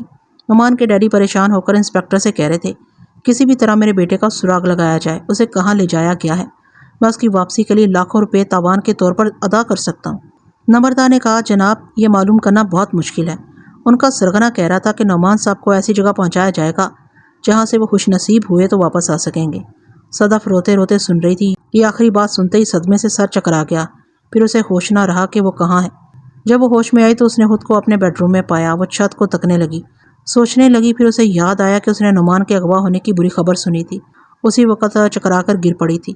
وہ ایک دم سے اٹھ کر بیٹھ گئی۔ اس کی سمجھ میں آ گیا کہ وہ بے ہوش ہو گئی تھی۔ بے ہوشی کی حالت میں اسے بیڈ روم میں پہنچایا گیا تھا۔ وہ پہنچانے والے اس کے آس پاس نہیں تھے، اسے تنہا چھوڑ گئے تھے۔ وہ بڑی حیران ہوئی، کسی کو تو اس کے پاس رہنا چاہیے تھا۔ وہ بیڈ سے اتر کر کھڑی ہو گئی، کمزوری سی محسوس کر رہی تھی۔ وہ آہستہ آہستہ چلتی ہوئی وہاں سے ڈرائنگ روم میں آئی۔ اسی وقت بی پاشا غصے میں اپنے میاں سے کہہ رہی تھی، یہ سراسر بے حیائی ہے، میں تو اس بے حیا کو اس گھر سے دھکے مار کر نکالوں گی۔ وہ کہتے کہتے رک گئی، صدف کی طرف دیکھنے لگی۔ نعمان کے ڈیڈی نے صدف کی طرف سے منہ پھیرتے ہوئے بی پاشا سے کہا، اسے پوچھو یہ کیا گل کھلا رہی ہے۔ بی آپا نے صدف کی طرف گھوم کر پوچھا، تم نے کہاں جا کر منہ کالا کیا ہے؟ وہ ایک دم سے بھننا گئی، خالہ جان آپ یہ کیسی زبان استعمال کر رہی ہیں؟ بی پاشا نے کہا، ہم تو صرف زبان سے بول رہے ہیں، ابھی دنیا والوں کو معلوم ہوگا تو سب تم پر تھوکیں گے۔ وہ پریشان ہو کر ایک ایک کا منہ تکنے لگی، پھر اس نے پوچھا، میں نے ایسا کیا کیا ہے؟ آپ لوگوں کے تیور کیوں بدل گئے ہیں؟ نعمان کے ڈیڈی نے کہا، ہم سے کچھ نہ پوچھو، اپنے گریبان میں جھانک کر دیکھو اور بوریا بسترا سمیٹ کر یہاں سے جاؤ۔ میں کیوں جاؤں؟ یہ میرے شوہر کا گھر ہے، میں یہاں بیاہ کر آئی ہوں، گھر سے بھاگ کر نہیں آئی ہوں۔ بیاہ کر آنے والی شریف زادیاں تمہاری طرح بدچلن اور فحشہ نہیں ہوتی۔ وہ چیخ کر بولی، یو شٹ اپ، آپ سب گالیاں دیے جا رہے ہیں اور میں آپ کی بزرگی کا لحاظ کر رہی ہوں۔ بی آپا نے ہاتھ نچاتے ہوئے کہا، ارے وہ لحاظ کرنے والی کی بچی، یہ تو بتائیے کس کا گناہ اپنے پیٹ میں اٹھائے پھر رہی ہے۔ صدف کے ذہن کو ایک جھٹکا سا لگا، وہ پیچھے ہٹتے ہوئے بولی، آپ یہ کیا بکواس کر رہی ہیں؟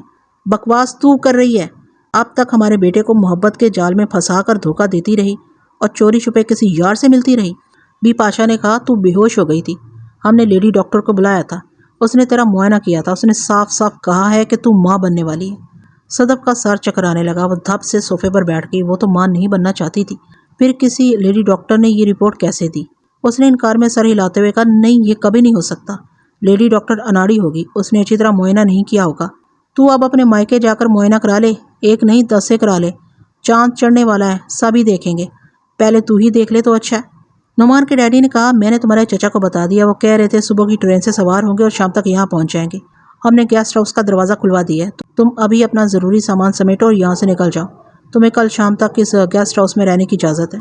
وہ غصے سے اٹھ کر کھڑی ہو گئی، یہ بات ماننے کے لیے تیار نہیں تھی کہ ماں بننے والی ہے۔ وہ بڑبڑاتے ہوئے جانے لگی، میرے شوہر کے جاتے ہی آپ لوگوں نے میرے خلاف محاذ بنا لی ہے، یہ سب آپ کی سوچی سمجھی اسکیم ہے، میں کل صبح ہی اپنی میڈیکل رپورٹ کے ذریعے ثابت کر دوں گی کہ آپ کی لیڈی ڈاکٹر نے جھوٹ کہا ہے۔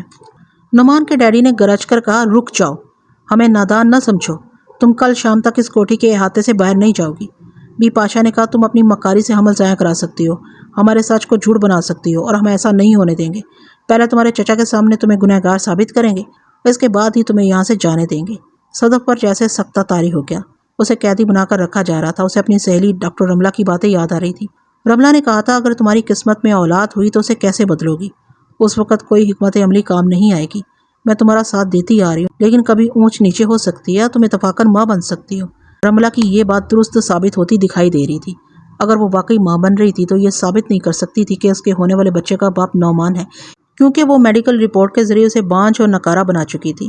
وہ جتنی حکمت عملی اور دانائی سے کامیاب ہوتی آئی تھی، اتنی ہی نادانی سے اپنے پاؤں پر کلہاڑی مار چکی تھی۔ غلطی کرنے والا ہر شخص یہ سمجھتا ہے کہ وہ پورے ہوش و حواس میں رہ کر ایسا کر رہا ہے، اس لیے اس غلطی کا خمیازہ بھگتنا نہیں پڑے گا، اسے کوئی نقصان نہیں پہنچے گا، وہ اپنی من مانی کر کے کامیابی حاصل کر کے آگے نکل جائے گا، پیچھے سے کوئی اس کے گلے میں پھندا ڈالنے نہیں آئے گا۔ صدف اسی زوم میں پہلے ساس سسر کو دھوکہ دیتی رہی، پھر شوہر کو بھی دھوکہ دینے لگی۔ اس کی ایک ہی ضد تھی کہ وہ ماں نہیں بنے گی، سر سے پاؤں تک اپنے فگر کو پرکشش بنائے رکھے گی اور سدا بہار کہلاتی رہے گی۔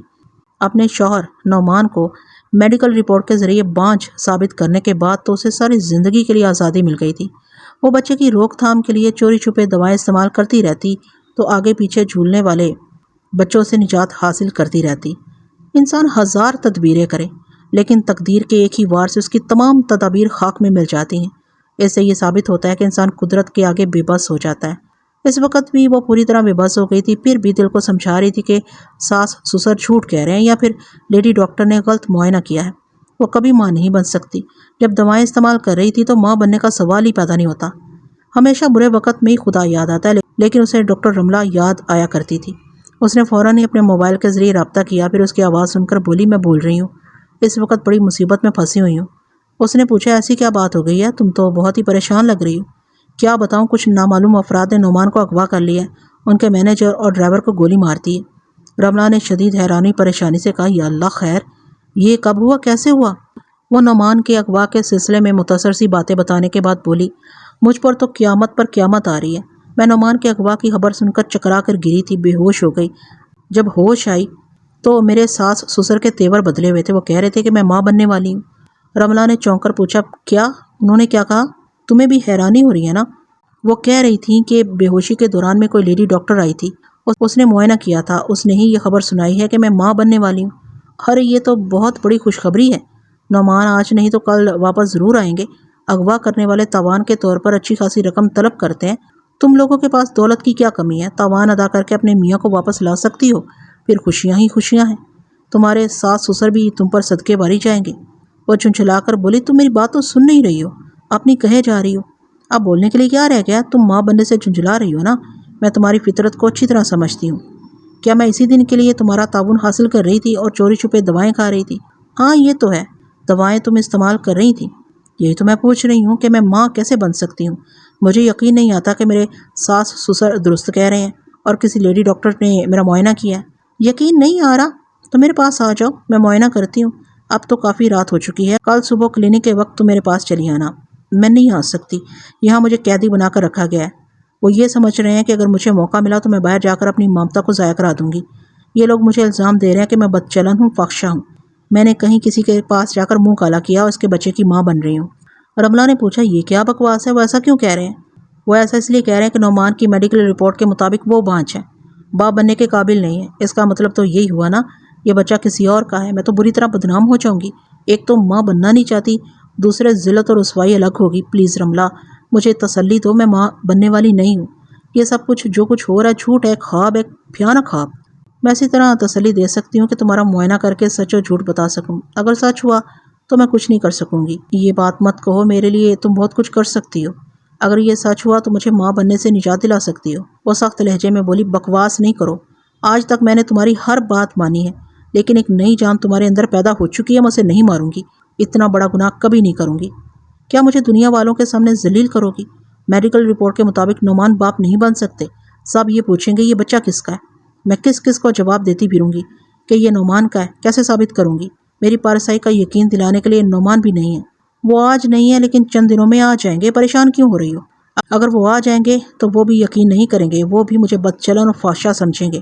تم خواہ پریشان ہو رہی ہو، ان سے ضد کرو گی کہ وہ دوبارہ میڈیکل چیک اپ کرائیں تو سچ سامنے آ جائے گا۔ تم ایسے کہہ رہی ہو جیسے میں سچ مچ ماں بننے والی ہوں۔ دیکھو صدف، جب تمہارے ساس سسر کہہ رہے ہیں کہ لیڈی ڈاکٹر آئی تھی اور اس نے معائنہ کیا تھا تو پھر یہ درست ہی ہوگا۔ پھر یہ کہ کل میں تمہارا معائنہ کروں گی۔ نہیں کر سکو گی، کل شام تک، جب تک میرے چچا یہاں نہ آ جائیں۔ مجھے کسی سے ملنے کی اجازت نہیں دی جائے گی اور ڈاکٹروں سے تو ملنے ہی نہیں دیا جائے گا۔ بے شک حالات ایسے ہیں کہ تمہیں ساس اور سسر کی پابندی میں بھی رہنا ہوگا۔ ان کا یہ شبہ درست ہوگا کہ تم بچے کو ضائع کرا سکتی ہو، اس لیے وہ تمہارے مائکے والوں کے سامنے یہ ثابت کریں گے کہ تم ماں بننے والی ہو۔ اس کے باعث وہ بدچلنی کا الزام تم پر لگا رہے ہیں، وہ صحیح ثابت ہو جائے گا۔ یہ لوگ تو اپنا فیصلہ سنا چکے ہیں۔ کل شام کے بعد مجھے اس گھر میں رہنے نہیں دیں گے، چچا کے ساتھ مجھے یہاں سے رخصت کر دیں گے۔ تم تو بہت ہی مجبور ہو گئی ہو۔ تم تو میرے مزاج کو جانتی ہو، میں کسی دباؤ میں نہیں آتی، لیکن حالات ایسے ہیں کہ اگر سر اٹھاؤں گی، ان لوگوں کی بات سے انکار کروں گی تو میرے چچا کی موجودگی میں میرا معائنہ کرائیں گے اور یہ ثابت کریں گے کہ میں بدچلن، اپنی عزت رکھنے اور ذلت سے بچنے والی بات ہی ایسی ہے کہ مجھے ان کے دباؤ میں رہنا پڑے گا۔